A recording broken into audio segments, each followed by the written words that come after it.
All right, all right, all right. All right, all right, all right.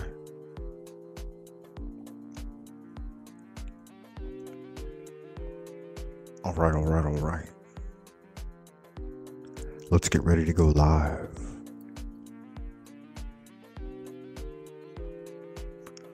All right, all right, all right. All right, all right, all right. Let's get ready to go live.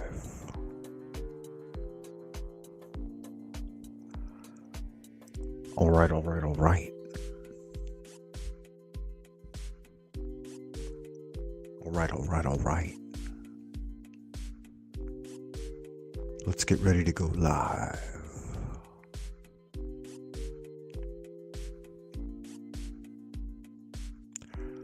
All right, all right, all right. All right, all right, all right.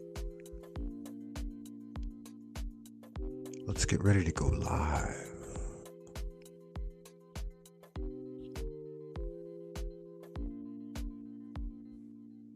All right. Welcome back, Wayfarer. I hope you're doing well. I've been thinking about the upcoming 100-day challenge, and I'm thinking about how to name the new one. And I think I'm gonna go with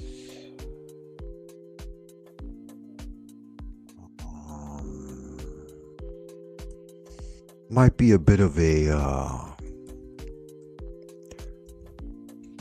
it might be a bit of a controversial title, but I've been considering calling it Sorcery of the Ancients. Now, our devout Christian brothers and sisters are probably going to take some offense at this, because it's one of the things in the Bible that is forbidden, taboo, the idea of sorcery. But we'll have to define this over time. That may change, but it might look something like that. So yeah, let's get ready to go live. Welcome back, Wayfarer. I hope you're doing well wherever you are, whoever you are, and whenever you may be receiving this transmission. Going live once again like Finnegan, so if you've got a yen to expand your ken, then let's get zen. Broadcasting to you from the central kingdom of the celestial dragon, Twilight Zone, Old Peking, Frank Monday, coming at you. I do remind you to please hit the like button, subscribe, do all those things that make these platforms gain ground, right? Whether it be mine, yours, or the other guys. I always say, sub me and I'll sub you back. It's one of the things I definitely enjoy. The other thing here is to check me out on buymeacoffee.com/Frank Monday. Pull something in the tip jar. I've been on vacation, guys, recently, and so I've been far lazier than I usually am on vacation. And yeah, hit the link and get a free tarot reading. That'd be fun for anybody that's out there in Happy Land. There's the call to action. Check me out on Buy Me a Coffee. Hit the link, get a free tarot reading, like and subscribe. All that happy horse shit that makes the Grand Wizard of the Esoteric Order of Dagon, Frank Monday, bark like Pavlov's dog. Give me a minute to set everything up, guys, and we'll see what we're going to get into. But before anything, let's begin with a prayer. The adoration of Abraxas. Holy art thou, Lord of the universe, the vast and the mighty one, creator of heaven and earth, maker of all things visible and invisible, master of both the light and the darkness, he who was, is, and always shall be. We adore thee and we invoke thee. Send us one of your divine spiritual agents, our holy guardian angel, to protect and guide us through the innumerable snares of the earthly sphere, and a cleansing wind to disperse all negativity and endless human opinion. Teach us those secret things which we must know for the completion of the great work and the glory of thine ineffable name. Adonai. So it is commanded and confirmed. So mote it be. Amen. Yeah, good magic. I can appreciate it. I hope you can as well, Wayfarer. With no further ado, take a deep breath. Hold it for 3, 2, 1. Command yourself to relax. Let's enjoy the Bornless ritual. Israel Regardi.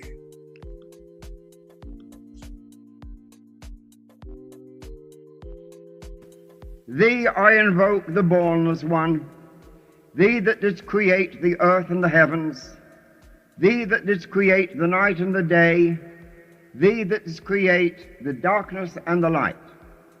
Thou art Asa Arnepha, whom no man hath seen at any time. Thou art Iarbes. Thou art Ea Apophras Ra. Thou hast distinguished between the just and the unjust. Thou didst make the female and the male. Thou didst produce the seeds and the fruit. Thou didst form men to love one another and to hate one another. I am Anchaf-Nakonsu, thy prophet, unto whom thou didst commit thy mysteries, the ceremonies of Hem. Thou didst produce the moist and the dry, and that which nourisheth all created life. Hear thou me, for I am the angel of Ptah, Apophras Ra. This is thy true name, handed down to the prophets of Hem. Hear me. Arein Theof Rai Bet Atheli Berset Arbelatham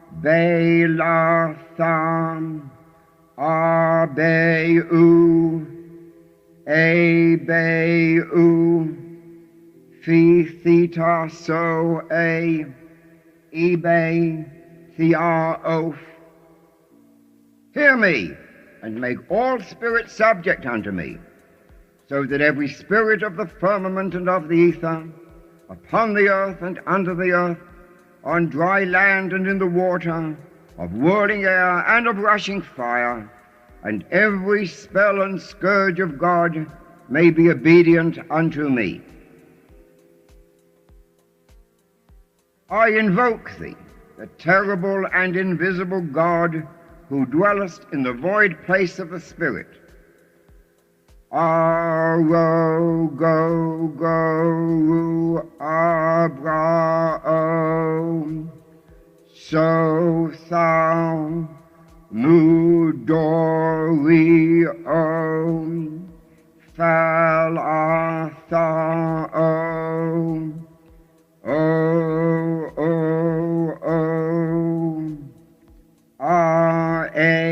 Pay the Bornless One. Hear me, and make all spirits subject unto me, so that every spirit of the firmament and of the ether, upon the earth and under the earth, on dry land and in the water, of whirling air and of a rushing fire, and every spell and scourge of God may be obedient unto me. Hear me. Ru Abraeof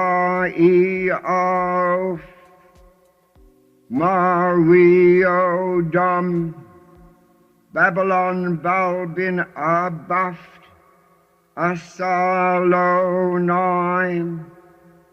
Arphen Eof E Photeth Abrasax R-A-O-O-U, Ishure, mighty and bornless one. Hear me, and make all spirits subject unto me, so that every spirit of the firmament and of the ether, upon the earth and under the earth, on dry land and in the water, of whirling air and of rushing fire, and every spell and scourge of God may be obedient unto me. I invoke thee, Ma-ba-ra-e-o, E-o-el, Koth, Thumb, Thori, Barlow, Bruff. Hear me, and make all spirits subject unto me, so that every spirit of the firmament and of the ether, upon the earth and under the earth, on dry land and in the water, of whirling air and of a rushing fire, and every spell and scourge of God may be obedient unto me. Hear me. Aftam, Abaftam, Bas Om, Isak, Sabaoth. This is the Lord of the gods. This is the Lord of the universe. This is he whom the winds fear. This is he who, having made voice by his commandment, is Lord of all things, King, ruler, and helper. Hear me, and make all spirits subject unto me, so that every spirit of the firmament and of the ether, upon the earth and under the earth, on dry land and in the water, of whirling air and of rushing fire, and every spell and scourge of God may be obedient unto me. Hear me. E-A-O-U, Pe-U-Re, E-O-U, Pe-U-Re, E-Oft, E-R-A-O, E-O-O-U, Abrasax, Sabriam, O-O, Oph, Oph, Adonai, Ade, Adu, Angelos ton Theon, and Lala Lai Ga-E-R. I-Pe, Diathana Thoron.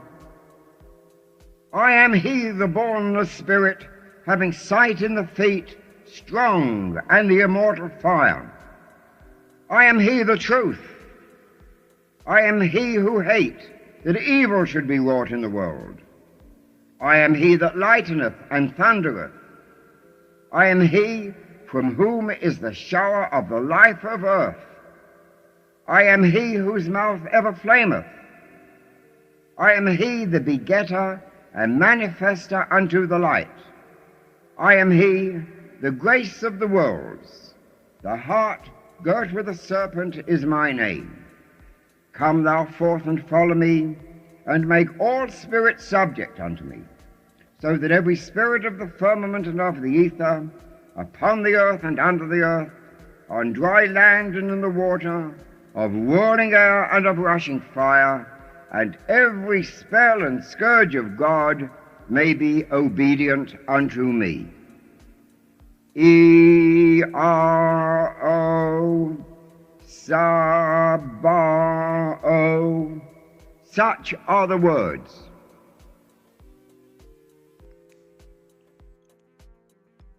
So it is commanded and confirmed. So mote it be. Amen.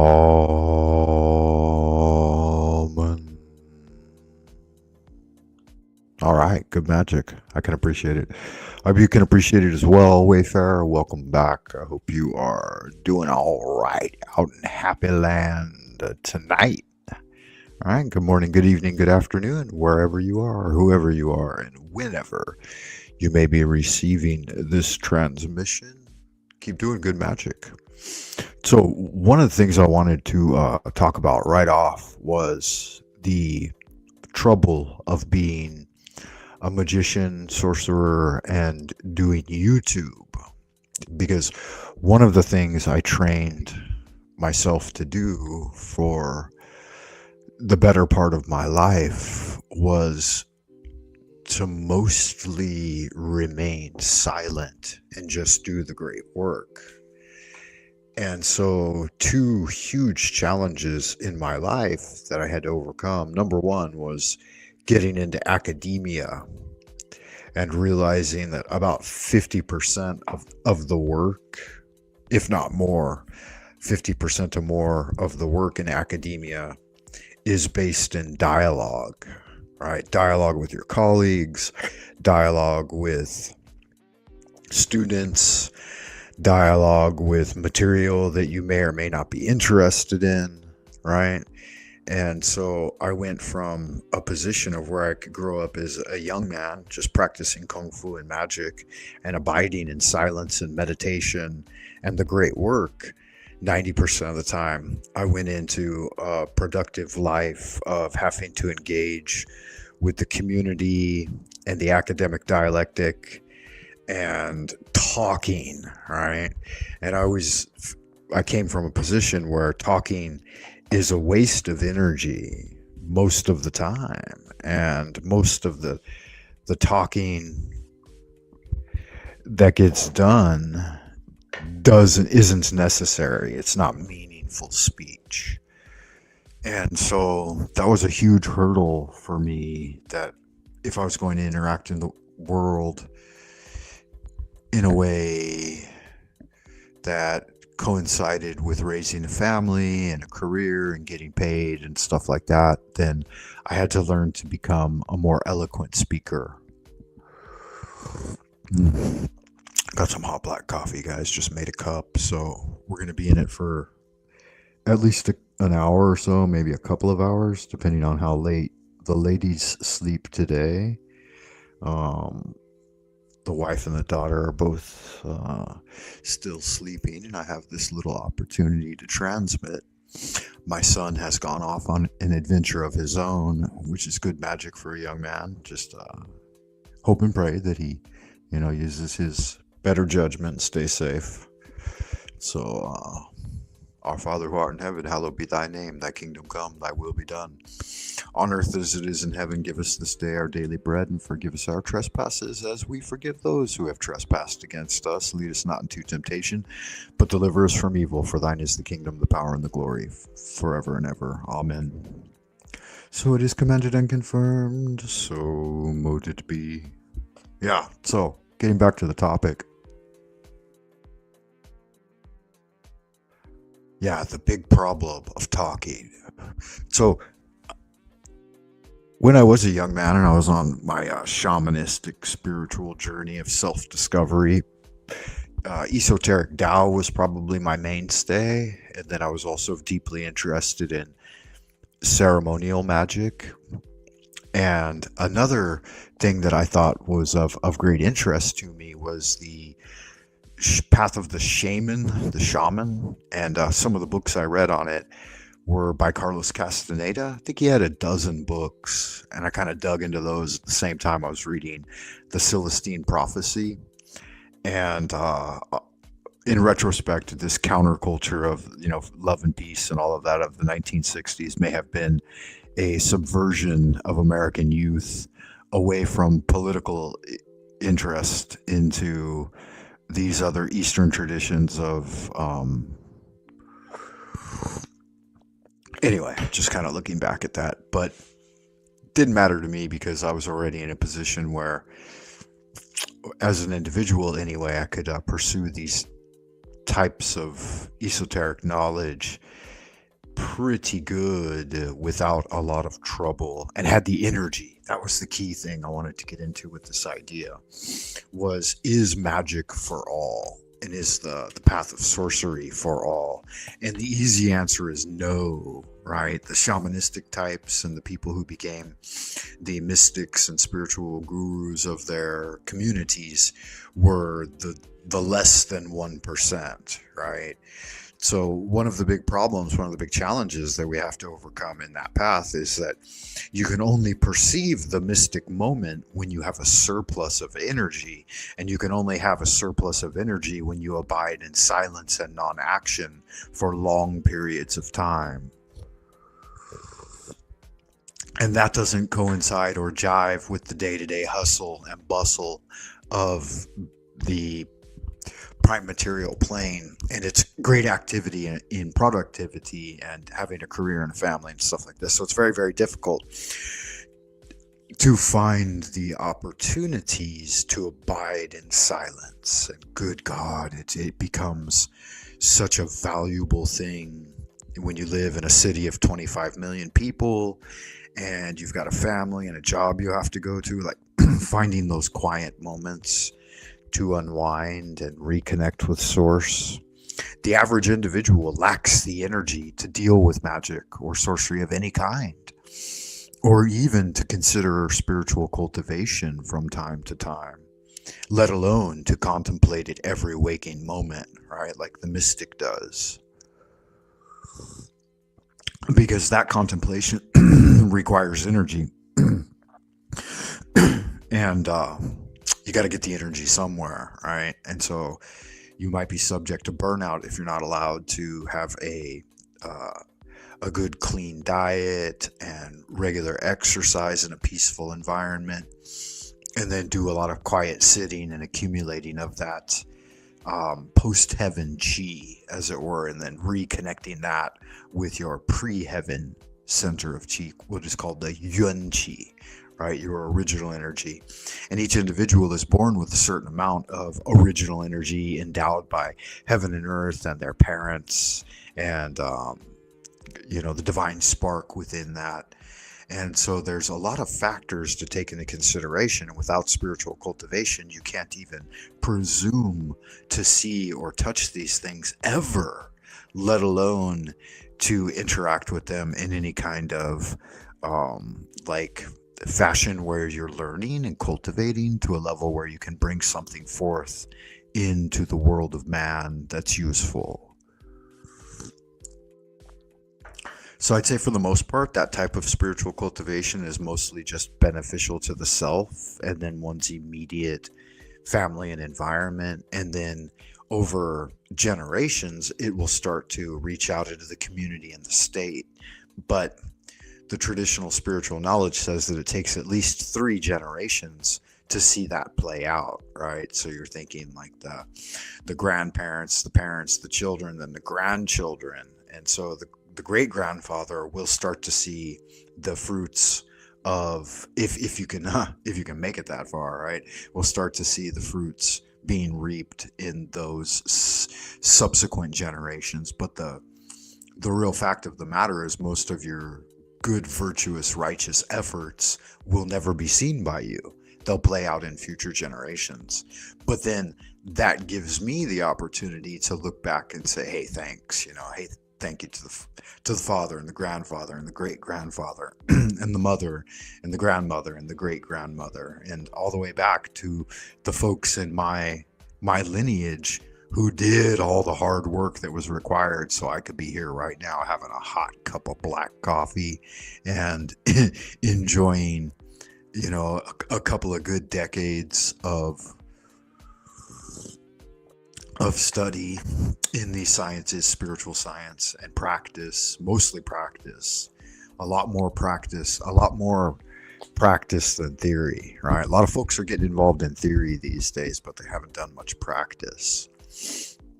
And that's okay. That's okay. Each his own, and everyone's going to come in at the level that is appropriate to them. And so I had been thinking about this idea of a Rastafarian conversation model, and the idea sprang up to me. It's not necessarily an original idea. It's kind of an original idea of my own. Like I coined the term Rastafarian conversation model, and it's based on the idea of rotating energies and kind of the powwow, the peace pipe, the sweat tent, the it's going to be rooted as we go through this in the new 100-day challenge, Sorcery of the Ancients.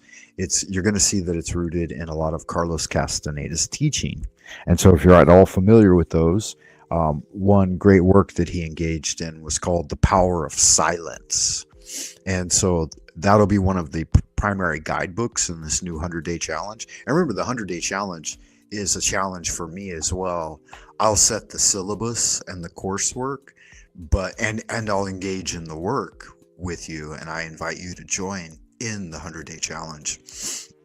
I've done, I think this will be 6 or 7 of them now, and I typically do 2 a year. It's an idea I started here on YouTube, and I actually started it with a friend prior to YouTube, but when he moved back to Sweden, then we started coordinating and making 100-day challenges together online.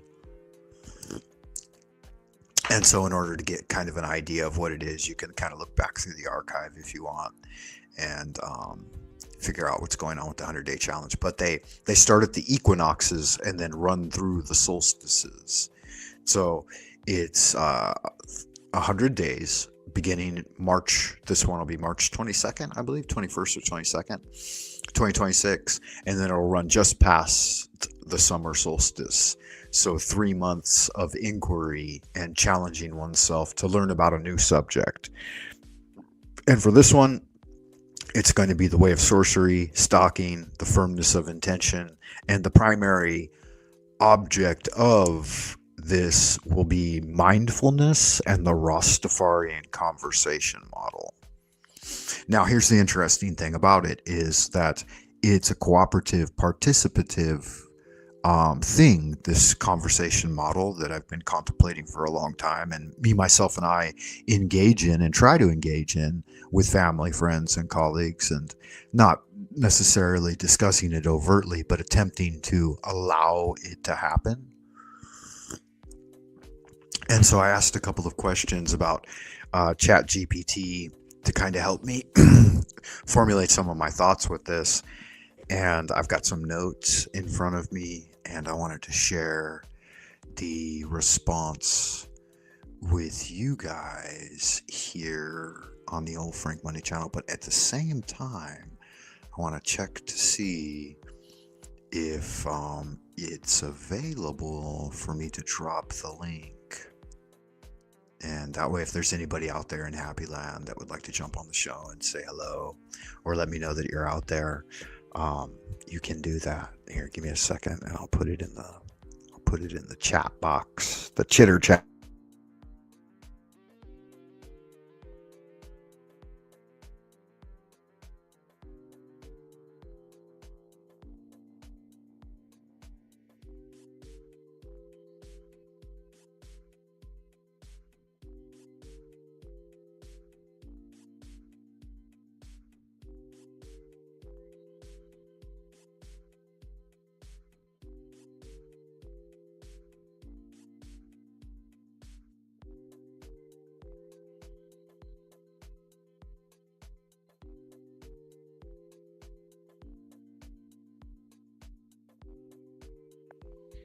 All right, I think I got it in there successfully, and my microphone's working again. I was muted there for a second. And at the same time, I need to try to get it to pin on the YouTube. So give me another second. I'll power up the feedback loop here on YouTube and see if we're transmitting okay. Looks like we might actually have stable internet today, which is quite a thing, huh? That's wonderful. Yes, in fact, it does look like we're transmitting okay here from the middle of nowhere. And there's the link. See if I can click and pin it. There it is there. Pin the message. Join me. Yeah, now it's up at the top of the chat. Fantastic. That's perfect. Guys, please hit the like button if you get a chance. If you do, support the show, as it were, right? Frank Monday on YouTube, middle of nowhere. Let's talk shop. Yeah, that worked out, right? So I'll put that to the side. And let's have a look. So the Rastafarian conversation model, I should probably make a banner for that. Gonna have to do a lot of organizing and creation of things to support the next 100-day challenge. And I really do invite you to participate with me if you haven't before. I know 100 days sounds like a lot to some people, but it's not, right? It's just like, hey, I'm going to take a semester of class and I'm going to learn something. And 20 to 30 minutes a day for 100 days sounds about right. You can do more or less, it's up to you, but typically the actual practice part of the challenge is usually 10 minutes a day.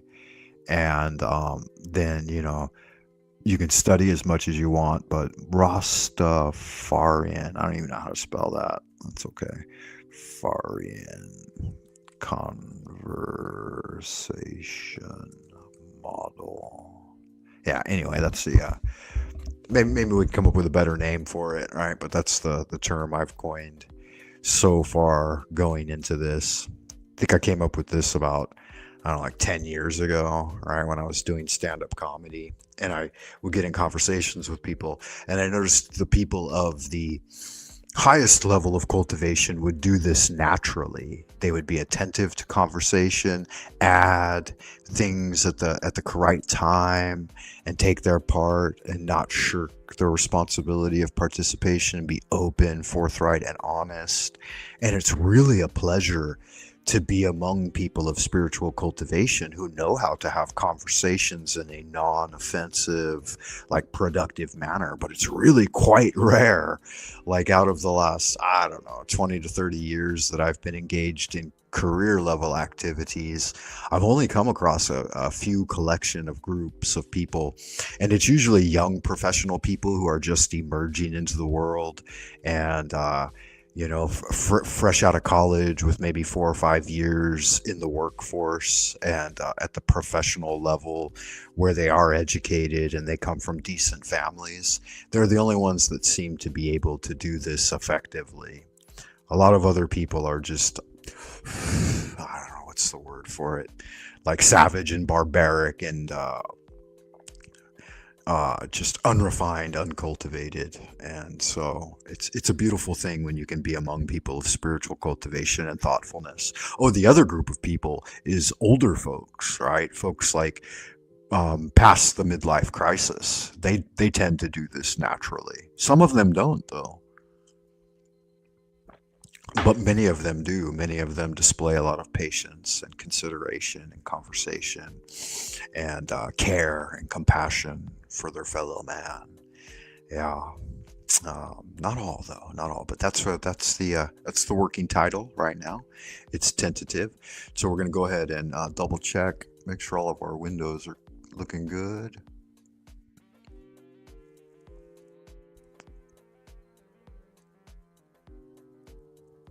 Yeah, I think it looks good. I think I'm gonna go ahead and bring in the screen and see how that looks. Everything's responding really slow right now. I'm not sure why. My internet's or it's a combination of my laptop CPU. Not sure what's using it. Maybe it's all these dang windows, right? But yeah, it is what it is. So let's see if we can't move the old Frank Monday picture down a little bit, and then we will, I guess I'll leave that up for now since that's what we're talking about. And this is going to be the foundation of the thing, right? Okay, so here it is here. I wanted to try to refresh my memory as to what I could recall from those early days of studying Carlos Castaneda when I was like a teenager to my like mid-teens to mid-20s is when I read all of this material, and it influenced my young mind very deeply, and I took it serious. I thought, hey, this is a serious form of cultivation, and I added it to my Taoism and esoteric Christianity and Western mystery understanding. It was one of the things I sought to integrate, right? This way of the Yakai warrior, or the conversations with Don Juan Matus, right? So Carlos Castaneda, writing through the voice of his teacher, I asked the question, what did Carlos Castaneda say about a spiritual conversation? And it says he didn't offer any rules for spiritual conversation in a conventional sense, but he was very clear about how not to speak when dealing with matters of spirit, power, or awareness. From his work, a few core principles emerged. and we'll look through these. There's 1, 2, 3, 4, 5 that the old GPT seemed to pull up for us. And I think I just heard a bell in the StreamYard, so maybe someone has arrived for conversation. Yeah, it looks like there's somebody in the ideas room. Guys, give me a second to look. There's someone down here. I think you can see that. How do I get rid of this? Why does it say picture in picture layout? Yeah, okay. Click on that. Maybe that'll disappear. Okay, yeah, looks good. Then I got to click on that, and that'll bring that up. Oh, Truther Cop's here. Hey, greetings and salutations. Welcome. Let me see if this is this really you, Truther Cop? I don't think you don't really cam up much, right? But could you give me a, I don't guess it matters. We'll take a risk, and this may shoot the whole thing down, right? If this turns out to be the leader of Team Evil. Man, come on. Truther Cop, is that This you're talking about these amazing people. And is that the real I was like, Truther well, Cop? I'd like to have conversations with amazing people. Dude, can you not hear me? Can you hear me? Yeah, I can hear you now. I can hear you. Oh, good. Okay. So I was like, I want to have Welcome, conversations beloved. How with some are you amazing people. I was like, hey, fucking Frank Monday, dude. Who better to have a conversation with than that? Good to see you, man. Good magic, man. I can appreciate it. Good to see you as well. I came by your place the other day to hang out, but I just barely made the cut before you had, I guess you had to run. You had something to do, but I came over and TML was there, Paul and some others, Lou Matami, and I thought it would be fun to have a conversation with you guys. So I waited in the backstage for like, I don't know, maybe like 20, 30 minutes, something like that. But you finally did notice me and bring me up, and then you kind of disappeared. What was going on with that? Did you want to talk about that for a second or no? Well, I think I drank like a lot of beers that day, like a 15 pack of like IPAs, some shit. But Okay. Crazy. Yeah. Funny By thing that is, time, man, I I was was drinking. I was drinking that night too, and I had probably 4 or 5 like 32 ounces in me. Yeah. So it was. I do not normally ever drink that much, but like sometimes it just like God. I do. Occasionally I do. Good God. Yeah, Hemingway said that sometimes the intelligent have to get drunk to be able to endure the fools around them. It does. Well, it helps. Yeah, just like to not have to feel the nerves of those around you, and then like to just be able to just conversate. Yeah, to endure the madness. Anyway, good to see you, man. I don't know. I don't have a banner here for your channel, but I'm just chilling. Don't look at my channel. Turn away from it. Get out of here. I'm gonna pull Provo on this one, dude. Don't unsubscribe. No way. Man. Well, we're I'm all about cross pollination and friendly fellowship with all the Panelverse folks that offer it to me as well. Yeah, so I know that night the show ended up going about 5, 6, 7 hours. I think I was the last one on your channel that night, and I guess it kind of went downhill. I didn't know that where you guys had started was doing a production of Machine Bob 8. And so had I known that, it would have like put it in a whole different context. Dude, yeah, I thought it was just party time. TML's been laying it out to me forever. Like he gave me so much value with the content. On top of that, but the reality is, this is the thing too, is it's like every Sunday I like stream typically that was kind of my pattern for a moment. And then like this year I haven't really streamed much. But TML's been not pressing me. He's not pressing. He's been impressing me with what he wants to lay out. So I wanted to get to that. And so, like we skipped it last Sunday because I just wasn't ready to stream. I said, yeah, let's do it next Sunday. Then I realized next Sunday's my birthday. These things just happen. But I already committed to just doing the stream with him.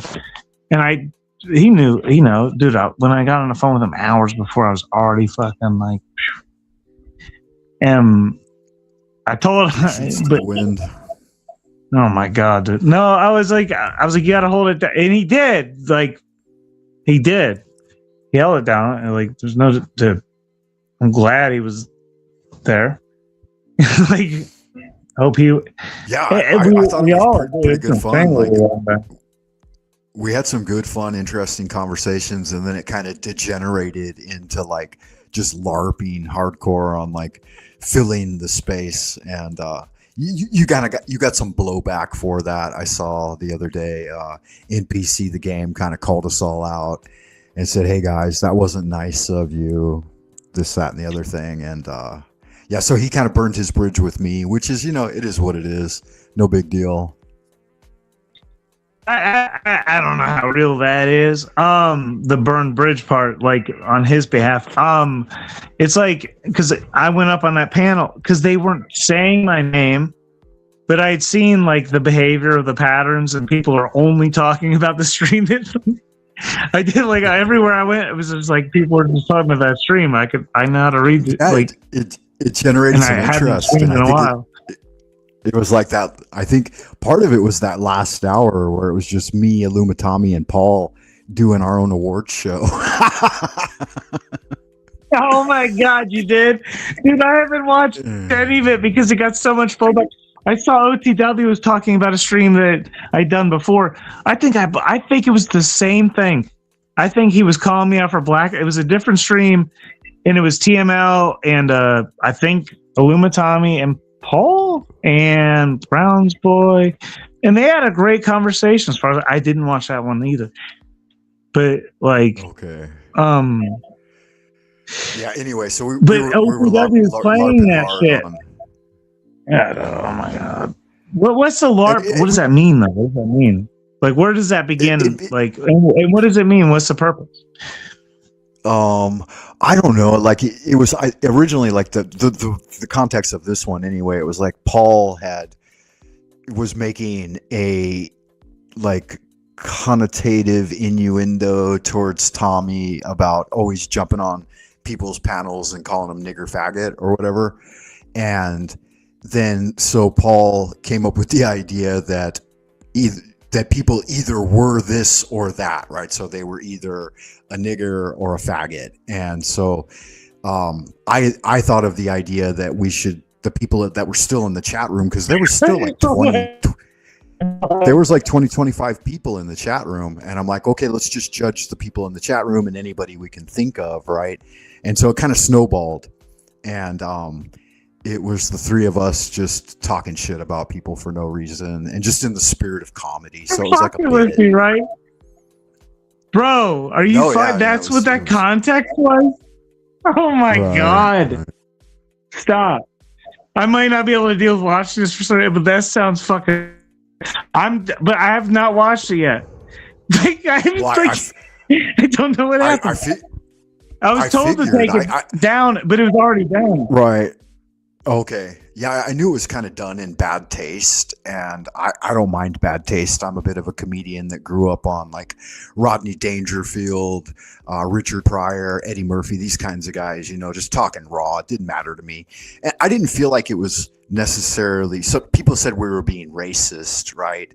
But it was racially charged, but it was done in a spirit of like holding a mirror up to society and kind of reflecting those old stereotypes of a dying mindset, really. And I don't know. Yeah, you'll have to listen to it.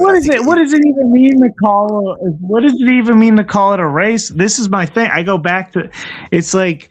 There is no black nation, and so like then when you really like study people and you get into like, well, I'll like lay it out really quickly in the fairest history lesson possible I understand of it, is it like the Moorish people think that Morocco took over. They already was America. The indigenous people were like already like in communication with these Africans and through Morocco and the ship trading long before the Americans even came, and that's where the indigenous people came. And I traced back this stuff through research like for a long time. And the first written statement you can find about an American, like an indigenous person, was an article this in this I forget the content, like the author, but this is the first statement, and the quote is "dark like an Ethiopian." Okay. Like that's the first statement made about the indigenous people of America. So, like, they were already here, and that history's been erased. They are the natives in many regards, but so are we, and we don't even know it too. There's a longer fucking history than it's been divided on purpose.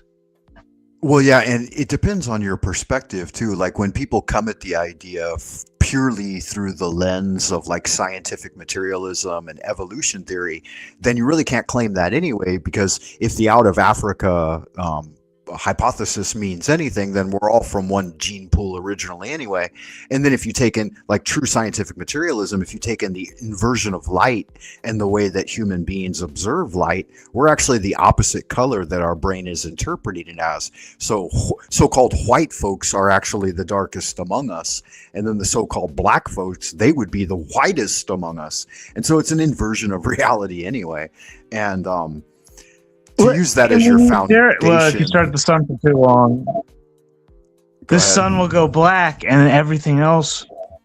Oh, sorry, you're hitting you're reminding me like staring at the sun, dude. Like when you stare at the sun, well, I'm not suggesting to, but like I've seen the point where the sun it turns black, right? And then I'm like, it's like a whole inversion. Don't stare at it at midday and midsummer, right? There are appropriate times when you can do some sun gazing. Oh yeah. Like early evening or whatever they say, like, and then you practice, like, and you figure out what that is for you. Like that's what they say. Yeah, and so to remind everyone, this is for entertainment purposes only. And if you haven't noticed, it's in my name, right? Lunar Light Entertainment. So this is an entertainment channel first and foremost. That should exempt me, right? Deniability or whatever. Well, I'm some sort of a conspiracy connoisseur. So, like, if you're going to talk about entertainment, I'm going to press you about what, like, so you're like from Hollywood. No, I'm from South Central LA originally, but I have worked in Hollywood. And I do. A-B-C-D-E-F-G-H-I-J. Are you a 10th letter of the alphabet?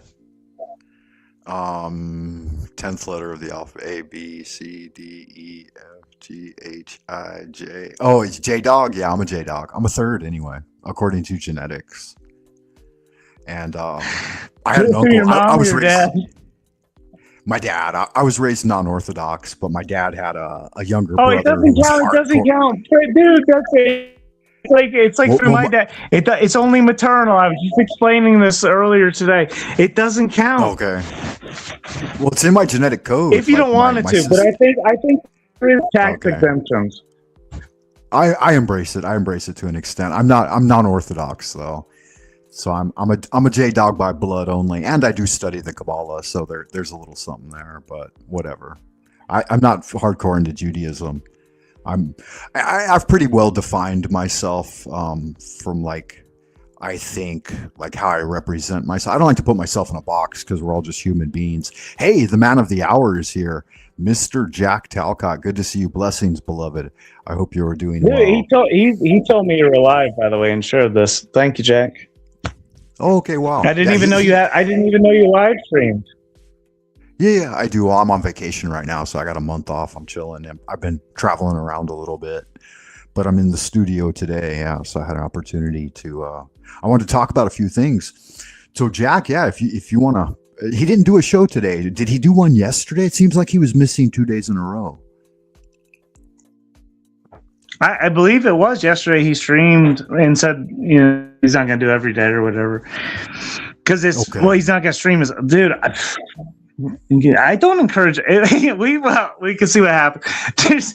I don't encourage anyone to stream every day. That's like insane behavior. To be like really, like it's hardcore. Like we're all dealing with shit, dude. Like to deal with other people's perspectives at that level all the time and like to engage with that is crazy. Like, well. But we got to think about like Jack. It's convenient to his schedule, and he's integrated it to a level where it Oh, makes I've done sense it. for I've him. done You it. know, I I'm think. speaking as someone who's done this, by the way. I've done that. I've over-engaged. I'm not.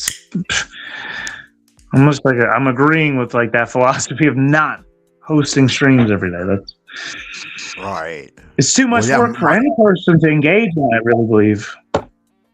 Oh, absolutely. And like just to do it all the time and get zero response, right? Like I've been on YouTube, I don't know, going on 10 years now. I've made about 5,000 videos and I can barely get a single person to come up here and chat with me. Yeah, so it's kind of a thing. That's why I've always appreciated Jack's consistency, persistency, and determination, and his ability to draw a crowd and like to kind of deal with everyone with a spirit of equanimity. And so I've always lauded that about Jack, and just the amount of haters that he fucking attracts too is kind of a thing, right? Yeah, well, there's another stream out there. I was just these people, like this person was having a good time and they didn't care. They know how to deal with this level of thing. Like, so I'm not going to mention names, and but they were getting attacked by like these random trolls. They were already blocked them just to hate on them, and they didn't care. But like the weird thing was how much they drew the attention. Like they were just like they were like, oh, I don't want to be here, and they were like banned from it. But they're like telling this person that like they're trying to diminish them at every turn, but they can't get away from that channel, and they just want to hate. It's really odd behavior. Well, it's not on an individual level. It's like one thing, but like as a collective, I'm talking about a collective of several people coming together to do this. It's really odd behavior, and I've observed this collective doing it several times. And I'm not going to, because I'm still. It's an active investigation. I'll shut my mouth there. I'm sorry. Okay. Back to Yeah, Frank no, good Mundo. magic, man. What's that? I stepped on you, so I didn't hear the last thing you said. Oh, I was inviting you. Please take over this, Frank. I was trying to introduce you, but I might have stepped on you. Sorry. Oh yeah, no worries, man. I'm glad you're here. Good to see you, and I appreciate it. And Jack, he told us that he set it off to bed. So yeah, good magic there for Jack. Yeah. So let's get into this thing a little bit. I mean, if you have time, can you hang around for a little bit and chat about the topic? Yeah, at least it's like I'll say 30 minutes at least. Oh, okay. Cool. I'll do that. Yeah. I might have to count. Yeah, but after that. Yeah, no worries. That's one of the other things is that like my time frames don't line up with people in the Western world. So I'm looking right now at the world clock, and it looks like 9:30 in Memphis, Tennessee, 8:30 in Denver, 7:30 p.m. in Los Angeles, California. Yeah, so if you're all the way out on the East Coast, it's already pushing. Wait, what was the 10:30 first one you read? right. 9:30 in Memphis? Tennessee. Yeah. Oh, they must. So you're missing the whole like. Well, it's fine. It's all good. I just threw up There's world one clocks more for time. places where I have people that I love and am interested in. Memphis, Tennessee. Yeah. Okay, fine. Yeah, especially when you phrase it that way. Okay. Yeah. All right, gotcha, buddy. My mom's family is all from the Tennessee area, West Tennessee, Middle Tennessee, that kind of thing. Appalachian Irish on my mother's side. Wait, so you're in London, right? I'm Where are in you Beijing, at? China. Where are you? China.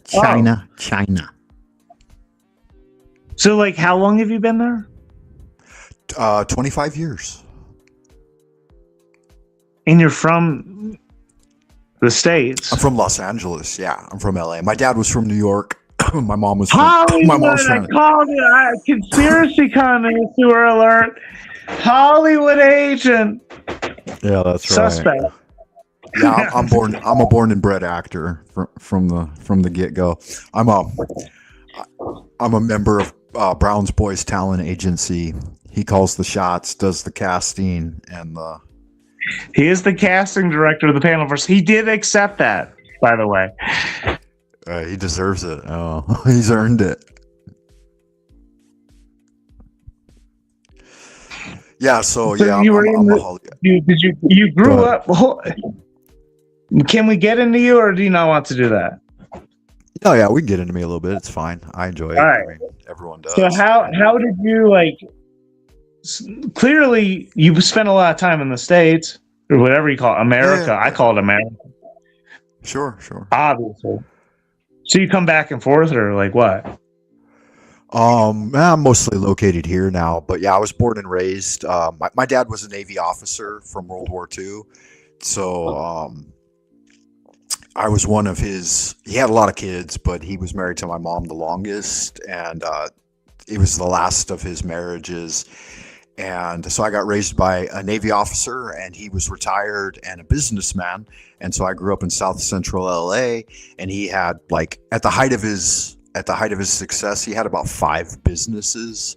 And so I grew up, upper middle class, and I just got to, as a young guy, nobody gave a fuck about me. Everybody kind of ignored me because I was the youngest of 5 children from my mother. And there were, like he had multiple marriages. So there were lots of other half brothers and sisters running around that were all in their 30s when I was a kid. And so I had a very interesting childhood. Yeah. Good God, I have like mine's not quite like that. It's my mom like but 3 different freaking dads.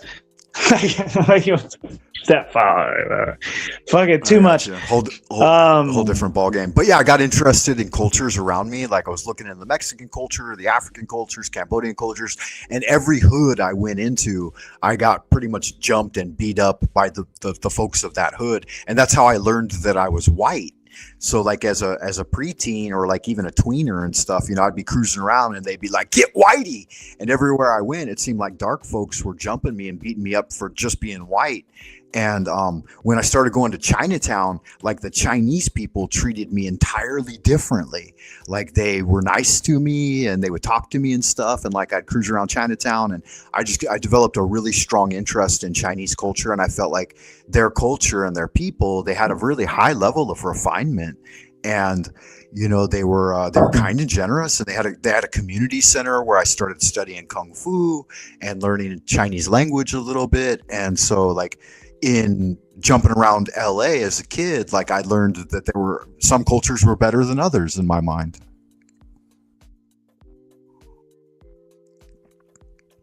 And so yeah, it sparked a lifelong love interest in the Chinese culture. Well, they have like I went to San Francisco once and went to the Chinatown, and what I remember about that, well, I remember a few things. The way they sell things is different. Like it's like, "Oh, special deal for you, special deal for you, especially for you." Like they try to make it like, "Okay, I'll half off normally this, but half off for you." But friendship like, price. they Friendship also price. Is that? It's ridiculous. Yeah, special friendship price. You Superman. You look good. Put hat on. Why are you so Hat only why you $10. look so bad? You're so handsome, Like, so they're big, so like- tall. Obviously, there's gradients to the culture, right? There's like the worker class, the middle class, and like the intelligentsia and academia. And so I gravitated more towards the philosophy of Tao and the more refined among any culture. I think has its it has its echelons. Well, what they had, the good point that I was getting to was that they had like herbal shops, like you could buy shiitake mushrooms in bulk, like you could like dried out, like dried, not like fresh, like in a way like for cheaper like than anywhere else, and like all these different mushrooms and all these different herbs and all like at a great deal, and like dong koi and all you random fucking like Ayurvedics you only find like overseas, but also things that people should consider more like in a way that just is not offered here. At like I've experienced things that are kind of close, but not even near that. Right. Like herbal remedies are fire. It's their culture, and they've understood it at that, in particularly within their culture, they've understood it for a long, long time. Like the OG Yellow Emperor was one of the first guys, and this guy supposedly lived 5,000 years ago. He's the one that brought Chinese medicine to the Chinese people, and so a 5,000 year basically unbroken transmission of studying herbs and doing herbology and acupuncture and stuff. I mean, that's nothing to sneeze at, right? That is something.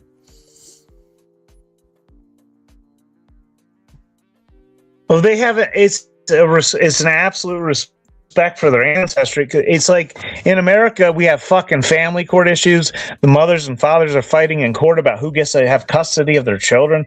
Oh, like I think it's like 3/4 of people in my life have had that. It's like crazy. There's very few people that don't have that fractured environment in their life, and like a culture that actually respects its ancestors, its mothers and its fathers, and they're much less like just starting there, and then grandmother, all the other people that we came from to get to fucking this point here, like just showing respect and paying homage to all those people that brought us here now is lost. Right. Yeah, it's an important aspect. So yeah, I got deep into it, like kung fu, sexual kung fu, magical kung fu, all the various forms of kung fu and herbology. I even studied under one of the preeminent masters of traditional Chinese medicine in Southern California. I was his apprentice. I lived with him for 2 years. I dropped out of regular college just so I could do that. And then I ended up going back to college for a degree in literature.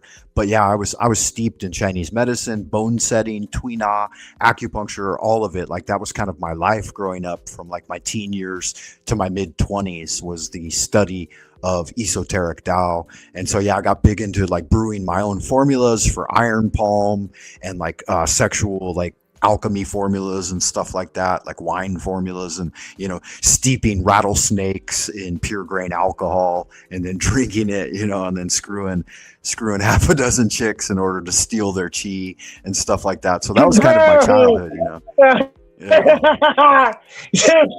Never go to there. My goodness, never worth that. It's simple, right? Be a simple kind of man. It's like life is simple. Like, no, I mean, we all go through this fucking complex fucking rabbit hole of whatever the fuck we go through for a reason. I don't know. Have you ever seen the HBO series Californication? No, but I obviously know the song. But Oh, okay. Check out Californication and you'll see what Southern California upper middle class lives like, and you'll kind of know like what my youthful childhood was like. And in addition to everything, I saw, I was able to interact with all echelons. I've been that way many times. Yeah, I gotcha. From like the ghetto babies and the drive-bys and the crack rock, all the way up to the pool parties and the fucking orgies and all of it. So I moved through all echelons with complete ease. And so I believed at some extent that I was a natural magician because I was experiencing such an enriched life with so many opportunities, and at the same time having a power base that I could always return to. So even if I ran away from home for 3 weeks and just did everything on my own, even as a young man, and got in fights and stuff and parties and all of that, like I could always return to this like central heaven, this abode of rest and recuperation and the love of my family and stuff like that, because I basically went, for the most part, unseen by my family and was able to operate very independently. And so I was able to experience a really broad range of activities in Southern California. Yeah, so you asked me where I was from. That's where I was from, and that's where my original interest in the Chinese culture developed. For my postgraduate though, like, yeah, no worries. We'll breeze right through it. For my postgraduate, and when I went into to study literature, I worked on an MFA in literature, and I had a buddy that I lived with, and he was moving to Boston, and he wanted me to help him. He had a brother at Berklee School of Music, and he wanted to move to Boston. And so he said, I'm going to rent a U-Haul and I need help driving it across the country. Right. And so I packed up with him, and I was already working. I was working in management at that point. But I guess I was like 26, 27 at the time. And he said, I'm moving to Boston. And I'm like, okay, I'll do it with you. I'd already driven cross country multiple times, but I helped him packed up the U-Haul and I moved him out there to Boston. When I got to Boston, they had the greatest fucking scene going on, man. They had like what is that called? Like a brownston or something, like a whole a whole building. I'm not from the East Coast, so I don't really know that much about it, but Browns something. Anyway, it's like a Victorian kind of house, like apartment building. But there was like 5 bachelors living there, and the dude who owned it lived in the like the basement area and the first floor. But then like the second, third, fourth, and fifth floor, the whole thing was made of wood, like this old like 18th century style architecture in Boston. And they had the whole thing, and they offered me the very top, like the attic, as a room. And they said, you can stay here, you can hang out in Boston, get a job. Everybody liked me, we all got along. And so I ended up staying in Boston for a couple of years, and I got a job at KB Toys in Cambridge, and I worked in management. And but my dream was still to come to China, and I've been trying to get to China, trying to find a package, like a program, to get here via university. Wait, and so I finally nailed one. Hold on, one step back. You were like 25, 26 here in at Cambridge, or but like how many years ago had you learned about the? I came to Boston. I believe I was like 27, and then like from 27, 28, and 29, I worked in Boston. I was living in East Boston and working in Cambridge, and me and the guy who would come over there. First experiences came to you about why you wanted to get into, like when you wanted to first get to China, like first experiences happened when? That was as a kid. That was like a teenager growing up in LA. That's when I came up with that idea. Oh, okay. Wow. So it took me essentially about a decade of thinking about it and working towards it until I was actually able to achieve it. And so when I was in Boston, that's when I landed a program, like it was really hard at that time. In fact, this was like 1999, 2000, and I finally came over in 2001. But like during that era, it wasn't easy to get into China. And so I got into a program like postgraduate studies as an exchange scholar to study Tong poetry at one of the universities here. And so that's how I ended up getting over here. Wow. Yeah. Okay. Yeah, and I've been here since then. That's when I arrived, and I pretty much just you don't like, people could like say these things like, oh, your grandfather was in the military and you're from Hollywood and this and that. But it's really about the people you've like come from, like, to respect, but like also there's like this, the DNA like carries all of our ancestry code, and we end up where we are for a reason over and over again. So it's like I forgot where I was going with that, Mom. Yeah, no worries. My Master Ni Hua Qing, one of the guys I studied with from like my late teens into mid 20s, the guy who was the chancellor of Yosan University in Santa Monica. He has the largest traditional Chinese medical school in the country, in Southern California, in Santa Monica. And I lived with him for 2 years. And he told me there was a good chance that I was a reincarnated Taoist wizard, and that I had already done all of the great magic. And that's how I was able to reincarnate into a beautiful, wonderful family and have such a wide, diverse amount of experience. And he's like, magic. He's like, you don't even need to study that. He's like, you live and breathe it. He's like, that's what you are. And so I wanted to do Chinese medicine, and he told me not to. He's like, just enjoy your good life, man. He's like, Chinese medicine, that's work. That's hardcore. He's like, do you really want to spend all your time around sick people all the time? He's like, just get out there and do it, man. You earned it. I was like, oh, fuck, that's pretty cool.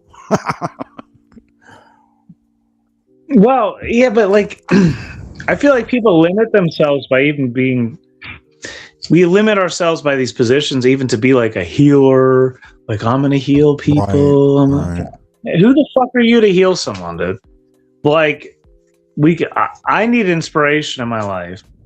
And if I'm not inspiring those around me to cultivate what I need, like, and what we need, like, that's it. Beginning. Yeah, you're right about that. And the path of Tao is mostly just to leave people alone, and you really shouldn't help them too much. But one of the aspects of the Tao is that what it can bring to society and community as a real benefit is like the study of medicine and herbology and the practice of acupuncture. Of course, those methods are always slower healing methods that, require the individual practitioner to take responsibility for their sickness and to root it out, right? To root out the pathogens in their life. And most people don't want to do that. They just want to give money and have something done to them, right? Right. Yeah. I mean, I always like every time I hear something like that, it's like self accountability. Like when you tell somebody, yeah, you can do it, but you have to like take accountability for yourself. It's like, oh, what? Hold on, dude. Somebody just do this for me. Like that. But that's because there's so much to do in life. We need each other. That's the other side of it. There's so many things. Right. Like I was talking about with Jack the other day on his channel, he talks about independence and codependence. Well, the idea in Taoism is interdependence, right? We become independent through our cultivation, and then we realize that we're interly dependent on our entire community, right? And so I think that the U.S. Model of 1776 is one of the most beautiful things that man has ever brought forth. And even like my Taoist master, the guy I trained with a lot when I was younger, he said that the U.S. Constitution and the Declaration of Independence, that's the best model we've seen to date. Maybe we could make a better one, but if we try to live by that and abide by that, then we're all created equal under God and we all have the divine spark, and we should do these things to help each other through a Christian ethos. That this is a really high level of... You said the Declaration of Independence? Or the... Right. Well, the document reference? Through the Declaration of Independence, or what was that?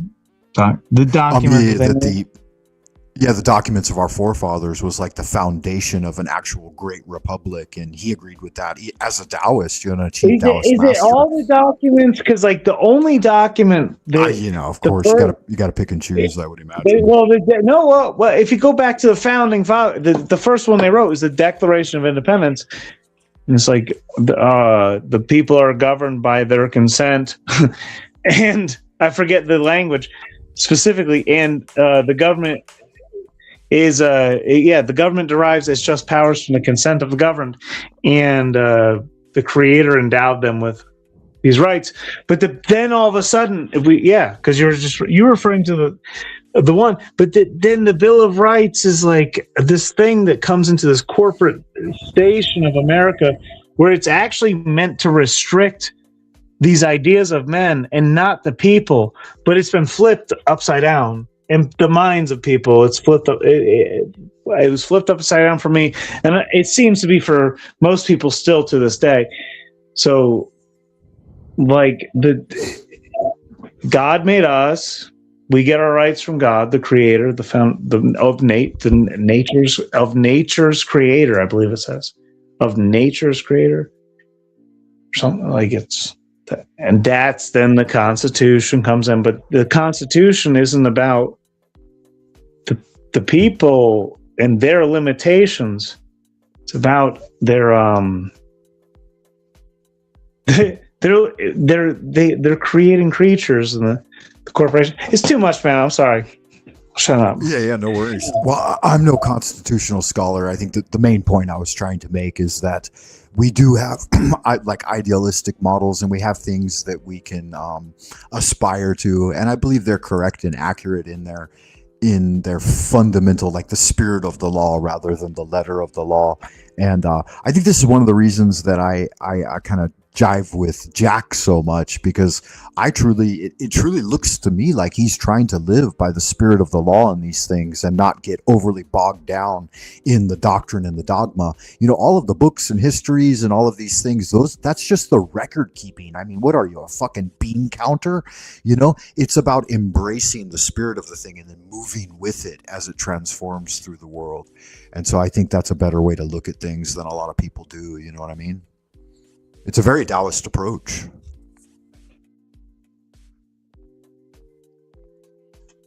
Yeah. So with that said, go ahead.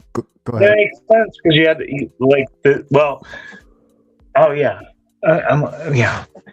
It's like every moment's whatever, dude. I'm gonna shop right now, dude. I fucking lost it again. I'm right there, but whatever. I'm listening. Yeah, no worries, man. I'm here for it. And that's what it's all about to me. Is like I'm not one to pontificate or monologue for great periods of time. And so that's why I'm really trying to embrace this, what I call the Rastafarian conversation model. And so if we look at, real quick, I know you didn't say you had a whole lot of time to hang around, but, and just chime in anytime you want, or, do y'all thing. Yeah, I'm gonna hang out. I'm gonna definitely hang out and listen while you play what you want to play. I'm gonna make my food and I'm gonna listen. And if I have something to say, I'll say it. Please. Yeah, good magic. I appreciate it. Yeah, so I was talking about Carlos Castaneda here, and he says, in writing through the voice of his teacher, Don Juan Matus, he didn't offer any rules for spiritual conversation per se, but he was very clear about how not to speak when dealing with matters of spirit, power, or awareness. And from his work, there were a few core principles that emerged. And the summary of it, number one, it says to talk less, right, and experience more. So Don Juan repeatedly warned that talking about spirituality too much drains it of power. And this is an interesting thing. Like when I recount the paranormal experiences I've had, each time they lose a little bit of their energetic charge. And that's why within the Hermetic principles, it's to dare to know and to be silent. And so when we talk about the riddle of the Sphinx, it's that the Sphinx is silent because of the magical prohibitions of sharing these things, right? Or casting your pearls before the swine, as it were. So a true spiritual conversation is grounded in direct experience, not explanations, beliefs, or theories. And excessive talking feeds the ego and creates the illusion of understanding rather than, the grokking of the thing, the gnosis, the direct experiencing of it. This is reiterated by Lao Tzu in the Tao Te Ching. In fact, one of the first things he says is yan zhi bu zhi, zhi zhi bu yan, or those who know do not speak, and those who speak are lying. So it's kind of a fun thing. And that's why in this space where we do so much talking and so little listening or experiencing, because almost the entire thing is based on a audio visual experience, right? It's an AV experience. And a lot of the foundation of these talk shows is an excessive amount of talking. And people feel like, oh no, there's a moment of dead air. I've got to fill it, right? So they rush in and they abandon the truth of life, right? And the Rastafarian conversation model, which I'm trying to develop here through the Frank Monday show. Number two, it says avoid self-importance. So this is a big one too, right? Because this is like, it's the battle of the ego in these places. You have to be the most important person. You're the host of the show. You're a guy, you're an internet tourist streaming through, and you've got to be the big shot,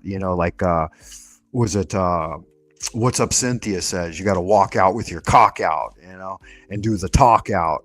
And it's like that attitude of being the most important person in the room is exactly antithetical to spiritual cultivation, right?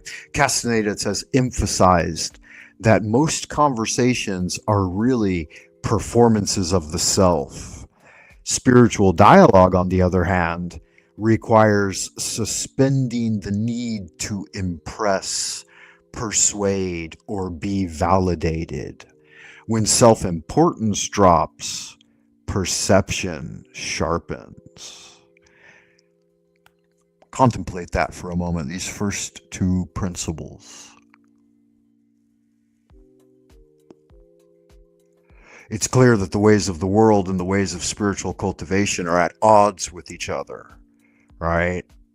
But the great teaching taught us that the man of Tao he removes himself from the world, but cultivates himself within the world, right? So you can't be of the world, but you must be in it.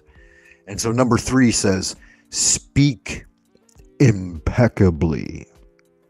And that words should be intentional, precise, and necessary. I think this speaks to being mindful, right, of what you're saying and attempting to reflect on it. One speaker we can think about in regards to this is the kind of stoic persona of the character who's been showing up at Chats with Jack recently, a guy named Untrackable, right?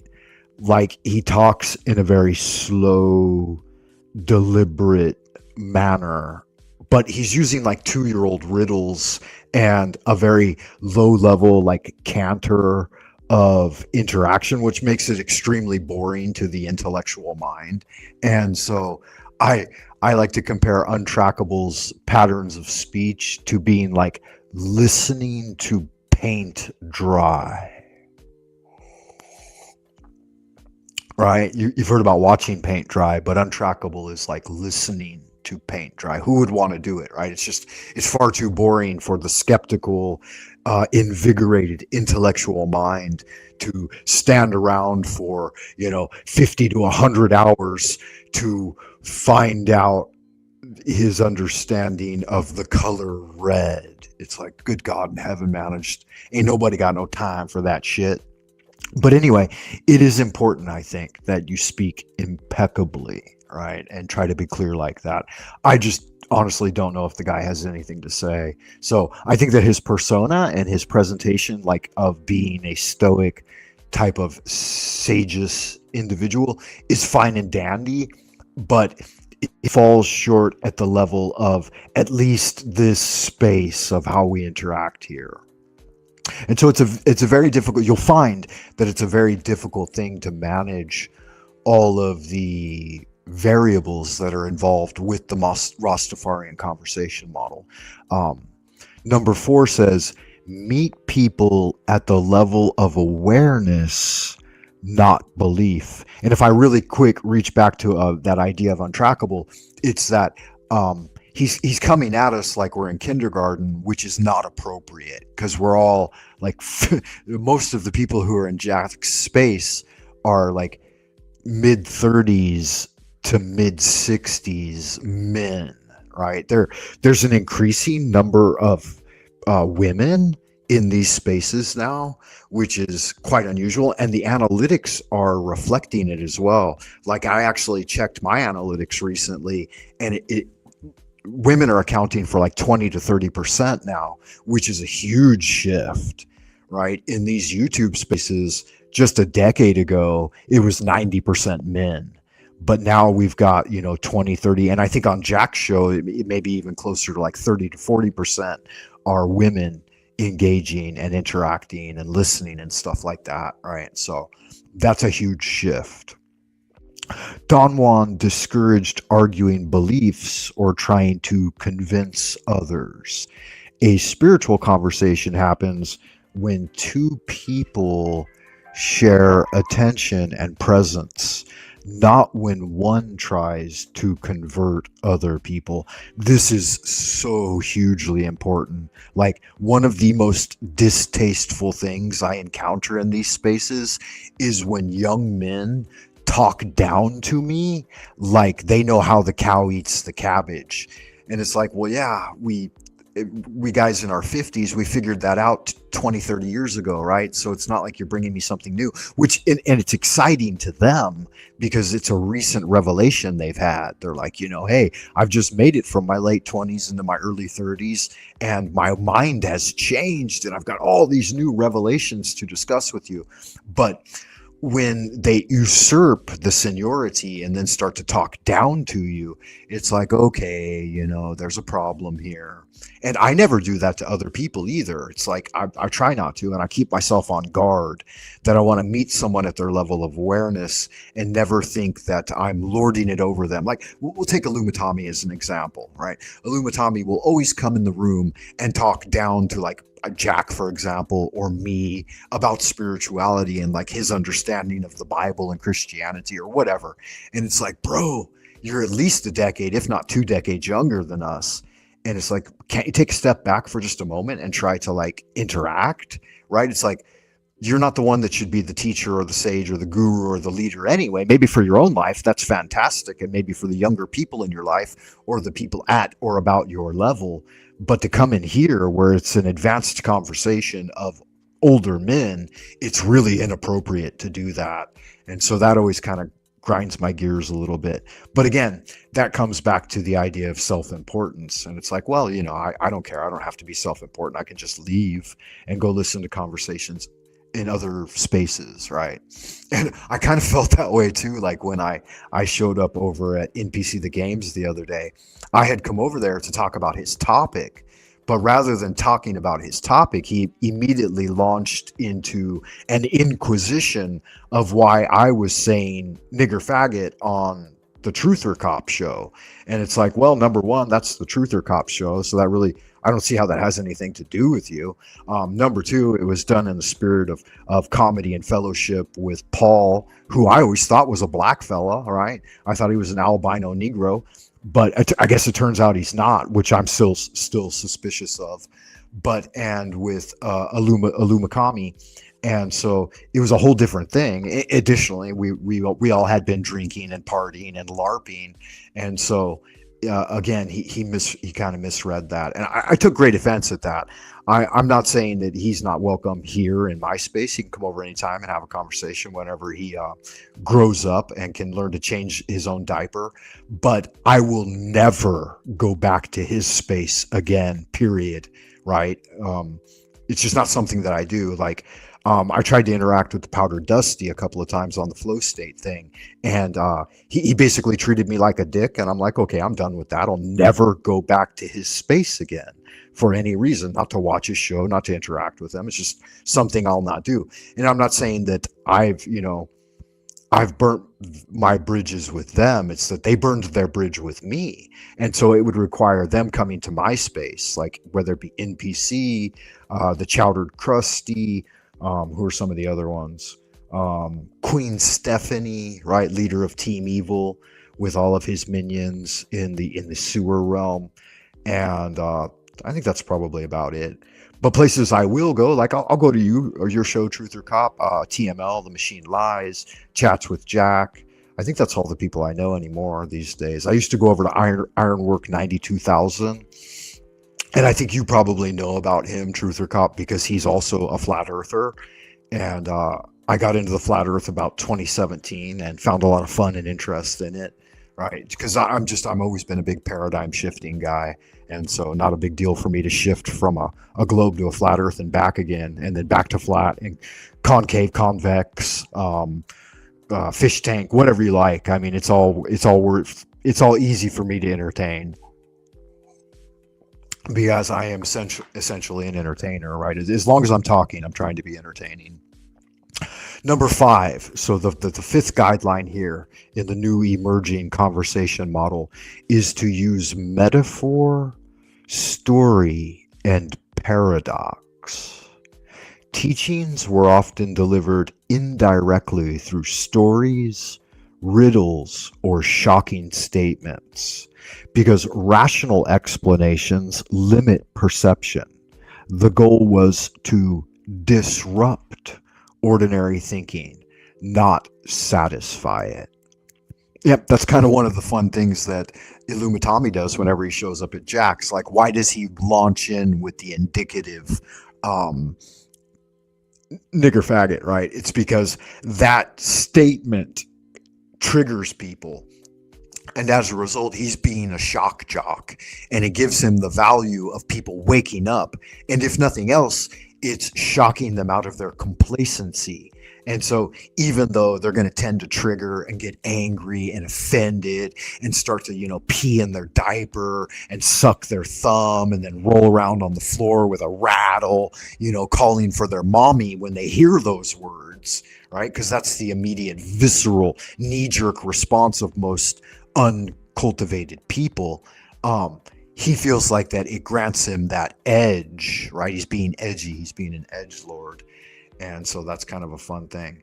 Why is this popping up? Can I not do a show without things interrupting me?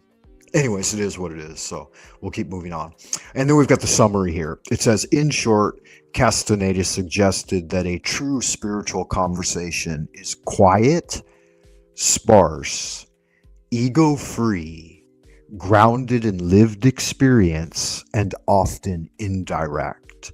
It's less about exchanging ideas and more about shifting awareness. And yeah, so I'm gonna copy that and bring that into my chat room and check on everyone, make sure everyone's doing okay over here in Happy Land. It's we do have there are conversations in the chat box. Guys, make sure you keep it clean in the chitter chatter box. You can the cleanest you can keep it is by checking out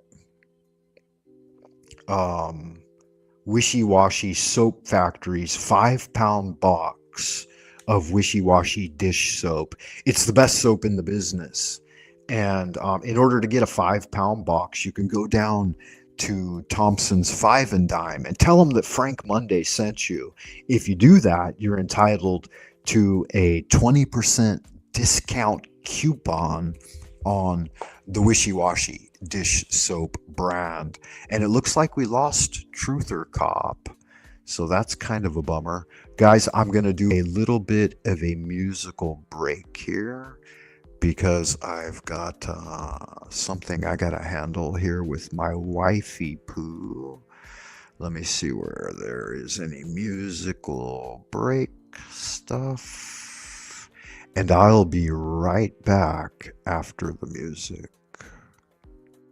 So let's go ahead and pull this in. Give me a minute, and then I'll check the chat box with you guys.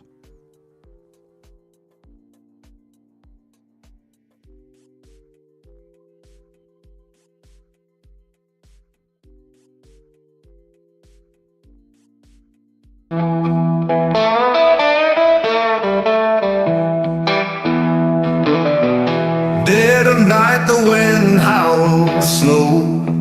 Grim, ghastly phantom hunt and go. Ghostly galleons, the Flying Dutchman drift by. On emerald seas where the moonbeams lie, mist-hung shadows of masts and spars, fog derelicts under haunted stars, the creak of timbers and the flap of sail, ghoulish shapes from bow to aft of the rails. On a low black island, the Louisiana swamp, strange things occur, 'tis said.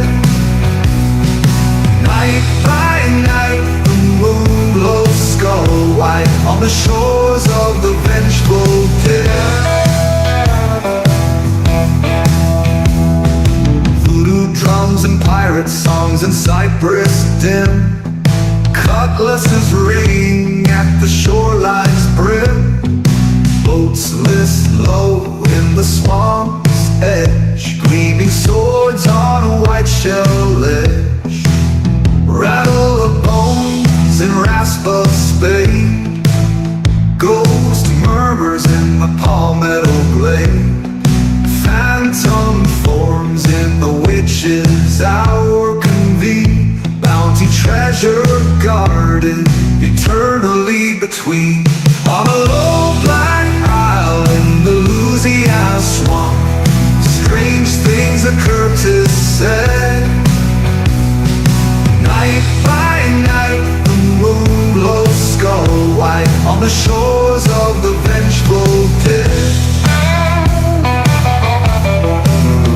Undead commands and the rattle of skeletal feet, the clash of arms in the spectral retreat, murmured oaths and a bluster's roar, Salem's fire on the moonlit shore. Blood sands meet the full-blood moon, a battalion of ghosts by the duckweed lagoon. Skeleton swings high and free from the rotted rope of a gnarled tree. On a low black island, the Louisiana swamp, strange things occur, 'tis said. Night by night, the moon glows skull white on the shores of the vengeful dead.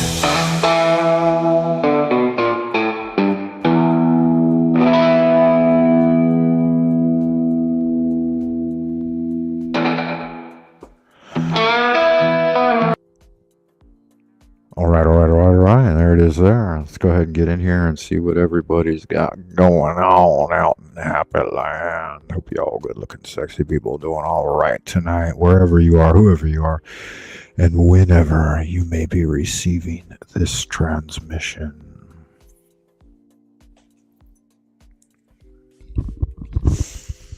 Hey, Jeeps is here. Good to see you, Jeeps. I'll go ahead and throw up the idea from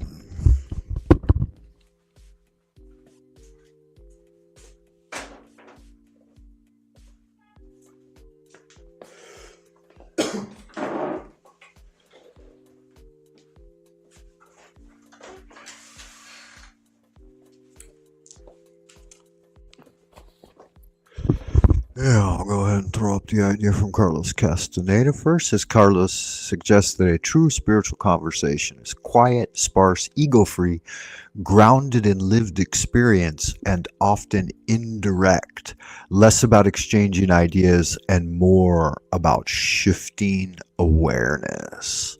Yeah, it looks like we had a raid by someone. Yeah, so a lot of folks dropped by and said hello. Lighthearted Chipmunk was here. Good to see you, Lighthearted Chipmunk. I hope you are doing well. He says that Frank Monday is a Rosicrucian. No, I'm not a Rosicrucian, but I do resonate with Rosicrucian teachings, and I have been initiated into the Krata Rapoa. So yes, I guess to some extent I am Rosicrucian. But I've been initiated into a lot of things, and I don't strictly identify as any one individual thing. Invisible, beautiful. Wow, lovely comment. I can resonate with that. Lighthearted Chipmunk, thank you for that. We've got a fella named GRV Productions, and that might be Truther Cop, in fact. That might be his YouTube handle. I'm not sure, but... Stream phone died, still here. Good to see you, man. Good. Thanks for stopping by too. Appreciate that. I really do, man. Like when a brilliant young mind like you, Truther Cop, comes by to share some fellowship and conversation, man, that's a beloved thing. I really cherish those opportunities. There are so few here in this realm that give any kind of fucks about old Frank Monday and what he's got going on over at the FM radio channel. So yeah, good stuff. Unteachable, yeah, I know that guy. Yeah, Untrackable, I think was his name. So Jeeps is here. Good looking out, Jeeps. And the other day you won an NF award.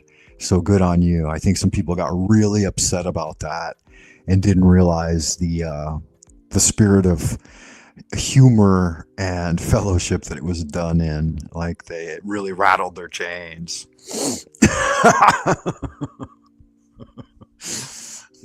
Little tongue-in-cheek there, huh? Get unchained, right? Isn't Paul unslaved, right? So he's not bound by the confines of such low-level shit. How funny. What a thing. I really enjoyed it, though, and I'm not going to apologize for enjoying myself occasionally, especially after I've had a couple of beers. Ain't nothing wrong with that. Yeah, so Jeeps, blessings, welcome. Jeeps, there's another one by Jeeps. Let's see if there's anything that I need to address here. I got Tommied by my drunk big brother tonight in preach. Ooh, that's weird, Jeeps, because I had a nightmare last night that I was between a couple of dudes that wanted to Tommy me, right? And one dude was in front of me, and they were both like really yoked, and one grabbed me in an embrace, and he said, just relax, this isn't going to hurt as much as you think it is. And the other one got behind me, and I was like, good God, and I roused myself from sleep, and I said, what a freaking nightmare, man. So yeah, the homos were moving in on me while I was sleeping, but they didn't get me, man. I woke up just in time. Let's see. Great to see you, Jeeps, GRV and Jeeps. Same to you, Douglas. Thank you, Jeeps. And that's where it left off, man. That's as far as we made it. Yeah, so I'm probably going to have to roll on into the abodes of the future. I'm not sure how many more of these ideas I can discuss today, but if you guys are there for it and I'm here for it, then let's do it. I'm going to refresh my cup of coffee, and then I'm going to get to the next set of principles here on the Rastafarian conversation model. which is really good magic, guys, and I think you're going to enjoy it a lot. So stick around. Give me another 2-minute break, 2 minutes and 30 seconds, and I'm going to get all this together for you, and then we'll end up doing like another 20 to 30 minutes of discussing the ideas. So blessings to everyone here. Make sure you guys hit the like button. Check me out on buymeacoffee.com.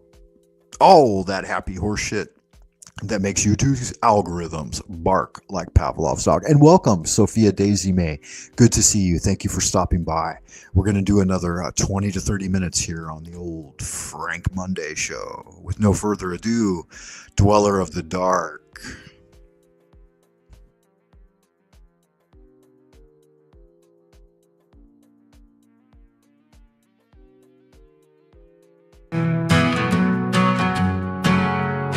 Eagles flying high, cats on the prowl, devils in your bed, their whispers so loud, witches on my heels, so they'll steal, running in the dark, truth they conceal, blood on the walls, splattering a sink. God can't help the dead, no time to think. Hounds howl at night, shadows in the light, fear in every breath, eyes wide with fright. Cards dealt by fate, no way to escape. Threads getting tight, can't see the daylight. Blood on the walls, splattering a sink. God can't help the dead, no time to think.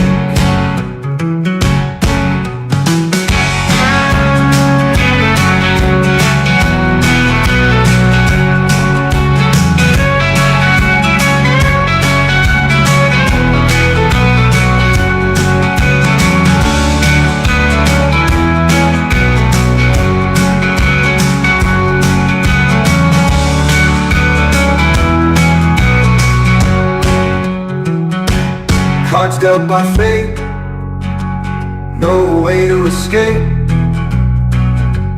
Threads getting tight, can't see the daylight. Blood on the walls, splattering a sink. God can't help the dead, no time to think.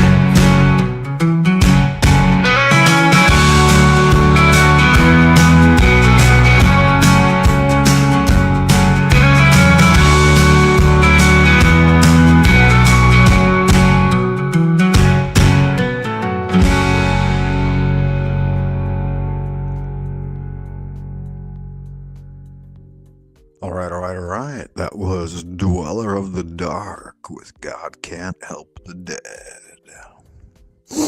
Yeah, shout out to all my Appalachian Irish out there. Y'all good looking, sexy people. Hope you're doing all right out there in happy land tonight. Well, you know good, biggin. What you say, right? What you say? What you know good? Don't know it, right? You eat yet? Hadn't done it. Alrighty then. Let's head off over yonder and get something to eat then. All right. Yeah, I can appreciate it.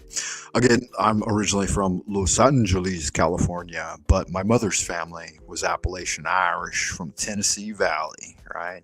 And so I got to go there every summer and hang out with my grandma. And she talked funny. She says she said things were extra special. And I was like, Grandma, don't you know that it's pronounced extra? She's like, don't you backtalk me, boy. You get out there and get me a switch off one of them trees.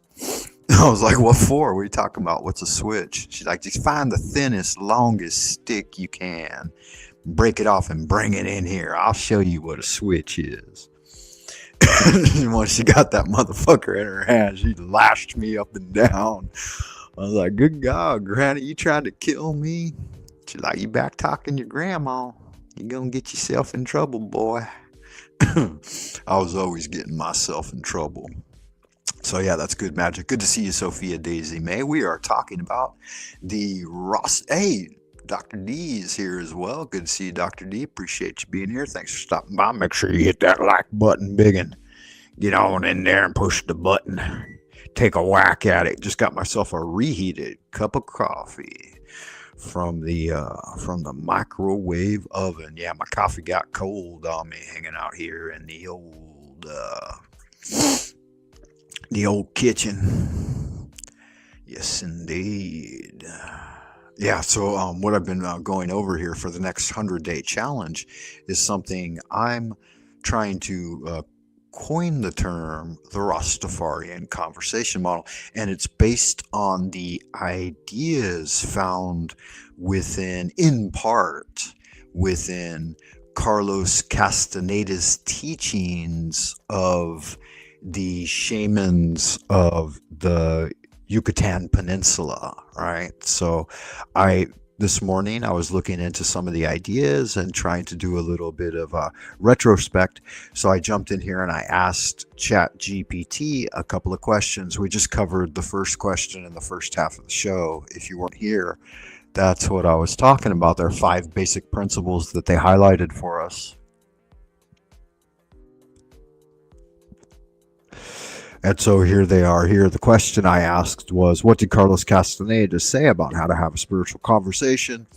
Talk less, avoid self-importance, speak impeccably, meet people at their level of awareness, and use metaphor, story, and paradox. The next question I wanted to know about was, did he mention something about how the energy would flow through a conversation and how long each person should talk and the ideal number of people involved? The large language model searched the internet, I guess, for about 20 seconds and gathered this data as feedback. Short answer, yes, but only implicitly and not as fixed numbers or rules, which is actually inaccurate. I'll have to go through the books myself, but he didn't say 2, he said 3. And so and it was a couple of minutes each, I think. So there were suggestions that it should be 2 to 3 people, no more than 5, and that you should allow the energy to flow. So Don Wong spoke about energy flow in interaction, but always in experiential and metaphorical terms rather than prescriptions like X number of minutes per person, right? So here's the clearest way his ideas line up with what you're asking.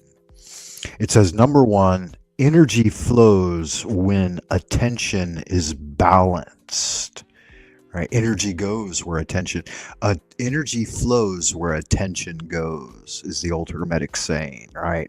And that Hermetic saying actually comes from Chinese originally, I believe, which is Yi Dao, Qi Dao, Xue Xing. Or when the intention is placed somewhere, the Qi will follow the intention. And once the Qi arrives, then the life force will bloom. Right? This is the basic incantation in the meditation of the golden flower, the opening of the golden flower. So Don Juan said that attention is energy. In conversation, when one person dominates by talking too long, explaining, persuading, or performing, then their self-importance consumes all the energy, right? They suck the air out of the room, as it were, and the flow collapses. A good exchange feels alive because attention moves back and forth naturally, not because it's equal in time, but because it's equal in presence. And this is where I got into this conversation, and I believe one of the fellows that was there, he didn't speak at all. He was there in the panel. I think there were like 3 or 4 of us. It was over at, forget that guy's name, that fellow who wears the antlers on his earphones. Generation Jeff. Jeff X, something like that. Anyway, pretty energetic conversation. It felt very lively. The energy was going back and forth. But then there was this third guy there, just as an observer. And I suggested to him that he participate a little more, and he got a little bit upset at me. He's like, "Yeah," so he didn't get what I was saying. That's why I'm trying to codify it, and that's why I'm using this large language model to help me a little bit, because I don't think that it's easy to transmit 40 years of cultivation into a single sentence and let someone know where you're at, right? So I think it's important that we cover these points. That's the first one. The second one here, it says, is brevity preserves power. There was a consistent warning that long explanations leak energy. That's what I was just saying, right? Look at how indicative these things are and how well I've embraced the teaching of this thing, that I can recant it and predict it. It says that long explanations leak energy, and power is conserved when speech is concise, timed, and necessary. Well, he never said talk only for X minutes. The implication is that once a point is felt rather than understood, speech should stop. Continuing past that point is indulgence. And we see how often this plays out, right? Like, some people belabor the point and never get there. They never land the idea. But then once they do, they try to immediately launch back into another one and just dominate that energy, right? Like right here. Dominating the energy, taking too long, explaining, persuading, performing. Oh God, my self-importance, right? They just shift back to this. I'm the most important fucking person in the room. My ideas are the most important. And that's when they just start to suck the air out of the room. So yeah, you got to get in there, brief and concise, land that point, and then let the energy shift to someone else. And anytime you overstep your boundaries and hold on to that too long, that's when you start draining the energy. Long explanations will do that. Dominating the conversation will do that. Not letting the energy naturally shift among the participants. Okay, so what are the ideal number of participants? Now, here it says that 2 people is the ideal, but I don't believe that was true. I believe that Don Juan said that 3 people was actually the ideal. And that's the model I'm starting from. But I think he said it was more like 2 or 3 people, 3 being better, and then no more than 5, and that 6 is already too many. So we can see how this is kind of a narrowing down of what we've got here. This panel verse, obviously, sometimes it just goes too far. There's 10 people on the panel, but only 2 or 3 of them are talking at any time anyway, right? And only 2 or 3, maybe 4, are actually having a conversation and maintaining an energetic conversation. It usually falls apart really rapidly. And that's why I think the talented host will come back in and stimulate the conversation a little bit and keep it headed in the right direction. But yeah, so these are things to be wary of. It says the closest he comes to a concrete guideline. Don Juan was skeptical of group spiritual conversations with more than 2 people. And why? Because awareness fragments, people perform by social standing, and energy disperses into consensus making.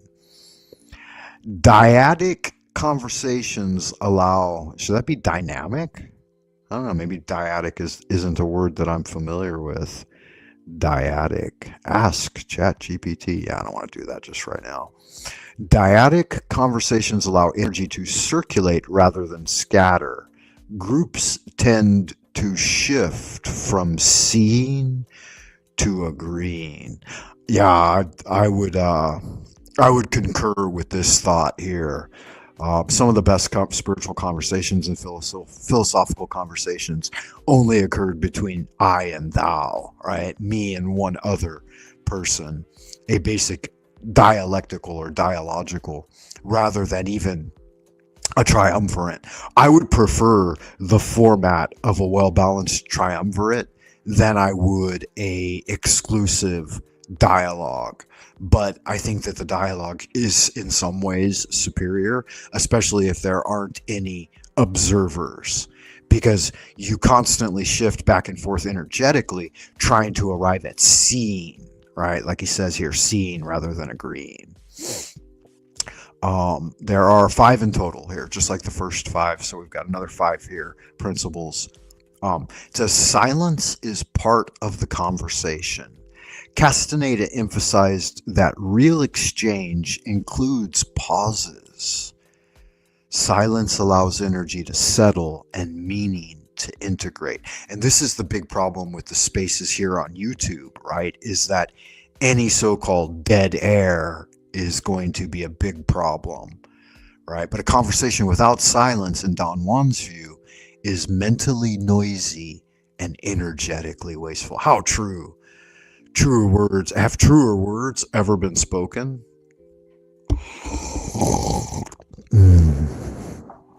Having a cup of that black magic, guys. Let that settle in. The power of silence. That's one of the titles of Castaneda's books. Here's the final and interesting idea we've got here, number 5. The goal is not understanding, it's alignment. The success of a spiritual conversation isn't clarity or agreement, but a subtle shift in awareness. When that shift occurs, talking naturally ends. In essence, energy flows best in short, precise exchanges between 2 people, with silence doing as much work as words. Once ego, explanation, or audience enters, the energy drains and the conversation becomes ordinary again. Now, I would say 90 to 100% of what we do here in these spaces is just ordinary conversation, right? But it's not what I'm looking for here. And it's not why I came to YouTube to start these conversations on my channel here at the Frank Monday channel. And for what I'm doing is going to more closely align with what I'm calling the Rastafarian conversation model. The idea of puff, puff, give, right? Puff, puff, pass. Don't be fucking up the rotation on the joint, right? Pass a little bit of that goodness my way and I'll pass it right back at you, right? Now, I'll get back in here on the conversation with you guys here at the Chitter Chatter box. And energy flows in best in short, precise exchanges between 2 to 3 people, right? 2 people, it says. But I think 3 to 5 is a good number. And I think we could actually have some invigorating spiritual conversations with 3 to 5 people here on the panel chats, right? And it definitely doesn't work through the monologues alone, because there's no feedback loop and there's no growth, right? There's no opportunity to see, because it's like the blind leading the blind when it's just the monotonous pontifications of the dogma, right? So let me scroll back up here and see what folks are saying in the Chitter Chatter box. Dr. D says that an old lady in a burqa yelled at me today for not running the stoplight. She like, get on up out the way, bitch. Said, get on up out the way. She was right behind you yelling, move that big old fat ass out my way, bitch. Cause I'm coming through and I'm moving and I'm grooving and I'm jamming to the tunes of Frank Monday's hit single, Get Out the Way. Yeah, so she was telling you to get on up out the motherfucking way. I got shit to do. You gonna stop for a red light? What, you lost your damn mind? You don't want to get a ticket so I can get where I'm going on time? Motherfucker, how dare you, Dr. D? What's the matter with you? You ain't got no better sense? Sophia says, I've been up since 6 and I just can't make myself go to bed, but I'll be tired tomorrow. Yeah, true facts on that. I saw that imagery. Yeah, that's funny. Daisy, that should really be against the law. Jeeps is in the house. Good to see you, Jeeps. Dr. D, Sophia, appreciate y'all stopping by to say hi over here at the Frank Monday Channel FM radio, where you can get a 20% discount coupon on the 5-pound box of wishy-washy dish soap. Best soap in the business, keeps your balls and bowls squeaky clean. Wishy-washy dish soap. Pick it up at Thompson's 5 and dime. $4.99 for the 5-pound box. products ain't nothing like it. They got that zesty lemon scented version or the soothing aromatic lavender, whichever one you like. There's a wishy-washy dish soap in your future. Wishy-washy dish soap, powdered soap in the 5-pound box, environmentally friendly and no toxic chemicals. Impeccable, fancy for perfect without flaw. This is the second fascinating live stream I've listened to tonight. Good stuff and good magic. Yeah, Gen X Jeff, that was his name. Thank you for that, Gen X Jeff. Yeah, I had fun over there, but I haven't seen him live streaming that much. I guess YouTube doesn't show me his. I don't know. I click the link, I hit the button, I subscribe, I do all that happy horse shit, but it doesn't always enter into my feed. He's usually kind, entrenched power structures. He's in denial. Okay, I gotcha. Yeah, I don't know a lot. I've only been over there a couple of times, guys. I think he's a good guy, maybe more of a normie. Okay, yeah, he said that he's atheist, right? Or he started from a position of atheism, but he's trying to learn about God and spirituality. He's a normie. Yeah, Jeff's good-hearted. He seems like a good-hearted guy. I had a fun conversation with him. So I think that's something of value. Zero patient for hubris from someone who believes what they told without investigation. Even in music, there must be a pause, right? And syncopation and rhythm. All that good stuff. Everyone grows at their own pace. Definitely a good-hearted fella. Energy flows. Any new comments? No, it doesn't look like. It looks like that's it. That's as far as we made it, guys. Oh, no, there are more. They're just loading slowly here on the old YouTubes. Jeep says, yeah, I'm pretty rigid, but I need more patience. Yeah, we're all learning. We're all in it to win it. We're all just walking each other home, right? Lemon verbena is lovely. Oh, so you've picked yourself up a box of that famous Frank Monday's wishy-washy dish soap. All right, I'm a big stakeholder in the wishy-washy dish soap factory, a founding member, in fact. So definitely, if you're over at Thompson's Five and Dime and you see it, all you got to do is tell them that Frank Monday sent you, and that will entitle you to a 20% discount coupon. You can also get them by joining the email list at buymeacoffee.com/Frank Monday. If you do that, then you'll get a 20% discount coupon sent directly to your email. And so don't miss the opportunity to save money, right? What's 20% off of $4.99? That's $1. I'd buy that for $1. You get that 5-pound box for $4.99 with that 20% discount coupon. You can keep your balls squeaky clean. You be blowing bubbles in the bath with that shit. I can appreciate it.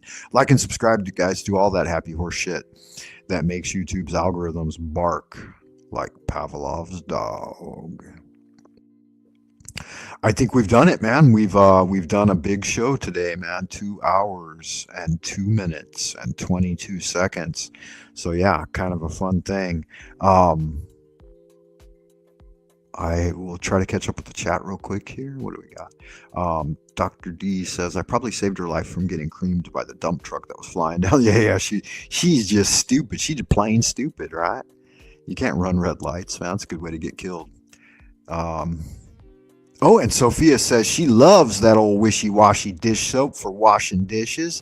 It's zesty, it's cleansing, and that it's one of her favorite dish soaps for cleaning around the house and taking bubble baths in her time off. I appreciate that. That is what do they call that? That's a testimonial from Sophia Daisy May. Favorite dish soap in the business, wishy-washy. Everybody loves it. Right? There ain't no better dish soap out there than wishy-washy. It's absolutely the best in the business. Yeah, and that's not a biased opinion on my part. Dr. D, good karma on you, sir. Tennessee. Yeah, we all gonna be in Tennessee one day.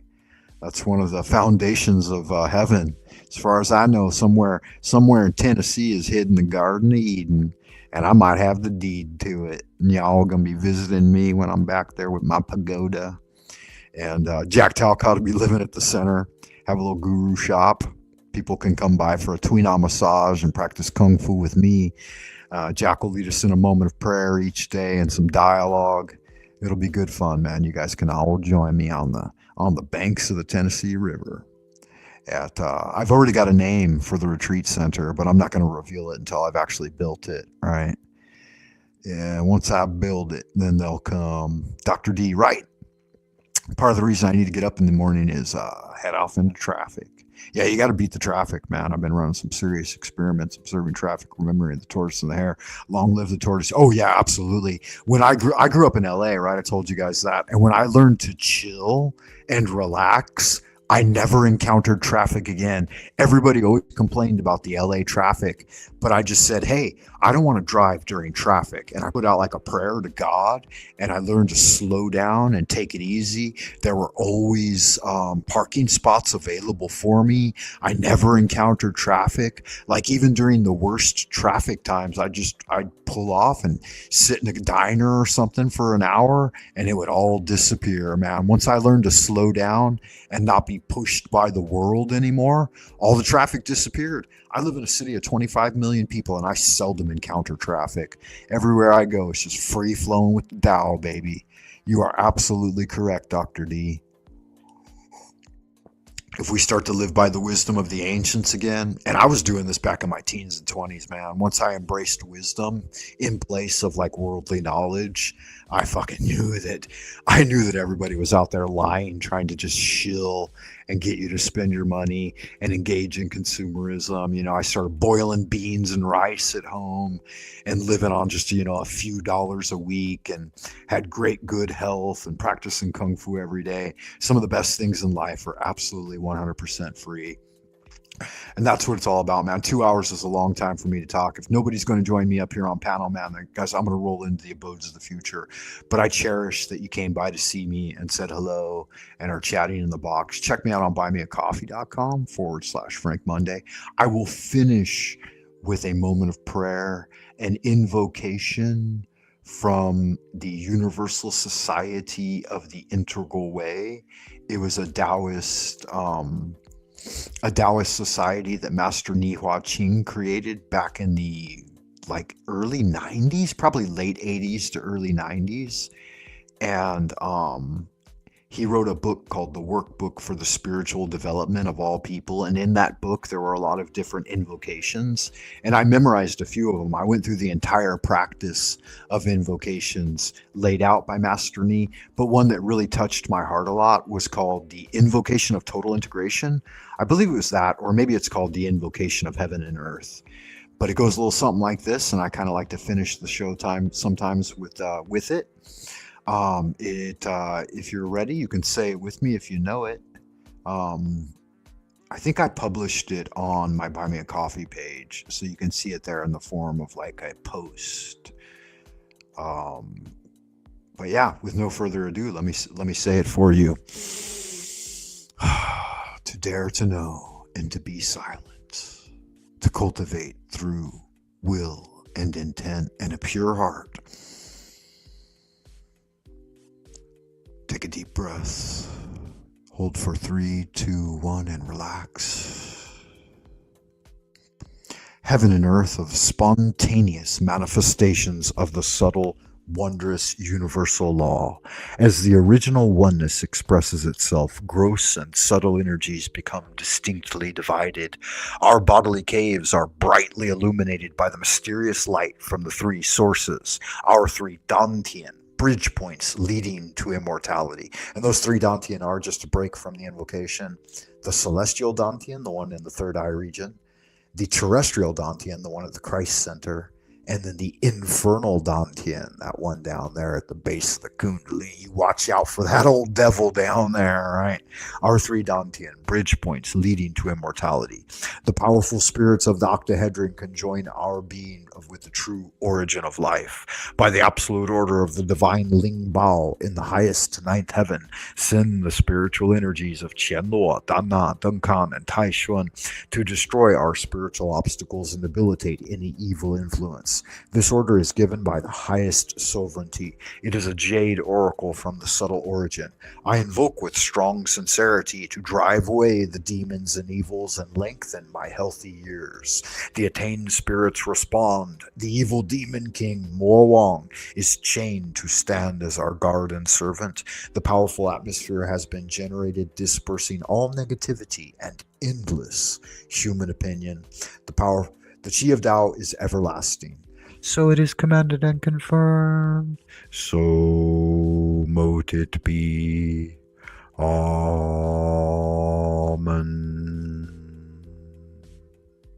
All right, good magic, y'all. I will be compiling this new Rastafarian conversation model into a simple document and post that I will share with you here on YouTube and on the Buy Me a Coffee page. And I've been saying that I'm going to update that fucking page, but I haven't done it in a while, and I apologize for that. But yeah, what we're going to be working forward to in the new 100-day challenge is something I've coined the term for, the Rastafarian conversation model. Wow, I've actually got an advertisement here for NPC the game. I guess I better delete that now that he has chosen to take a shit all over me. Yeah, so Chats with Jack was missing for the last couple of days, guys. So something's up with Jack. Something's up with Jack. Will we ever get him back? The music for today's accoutrements on the show here at the FM radio were brought to you by Dweller of the Dark here on YouTube. Definitely check him out. I'm grateful for all of you stopping by today to say hello. Jeeps, Dr. D, Truther Cop was here. He actually participated in the show for a good 20 minutes. So good magic there. Good night to y'all. Good looking, sexy people. Thank you, Sophia, Daisy May. Thank you to you, Dr. D, Jeeps, everybody out there in Happy Land. Just keep on getting out there and shaking your moneymaker and doing your thing. Put your best foot forward. Don't let the motherfuckers take the jelly out of your donut, right? Or the lead out of your pencil. Keep your nose to the grindstone. Ad astra per aspera and carpe diem, beloved. Because I love y'all good looking, sexy people. Keep doing good magic. Until next time, bye for now.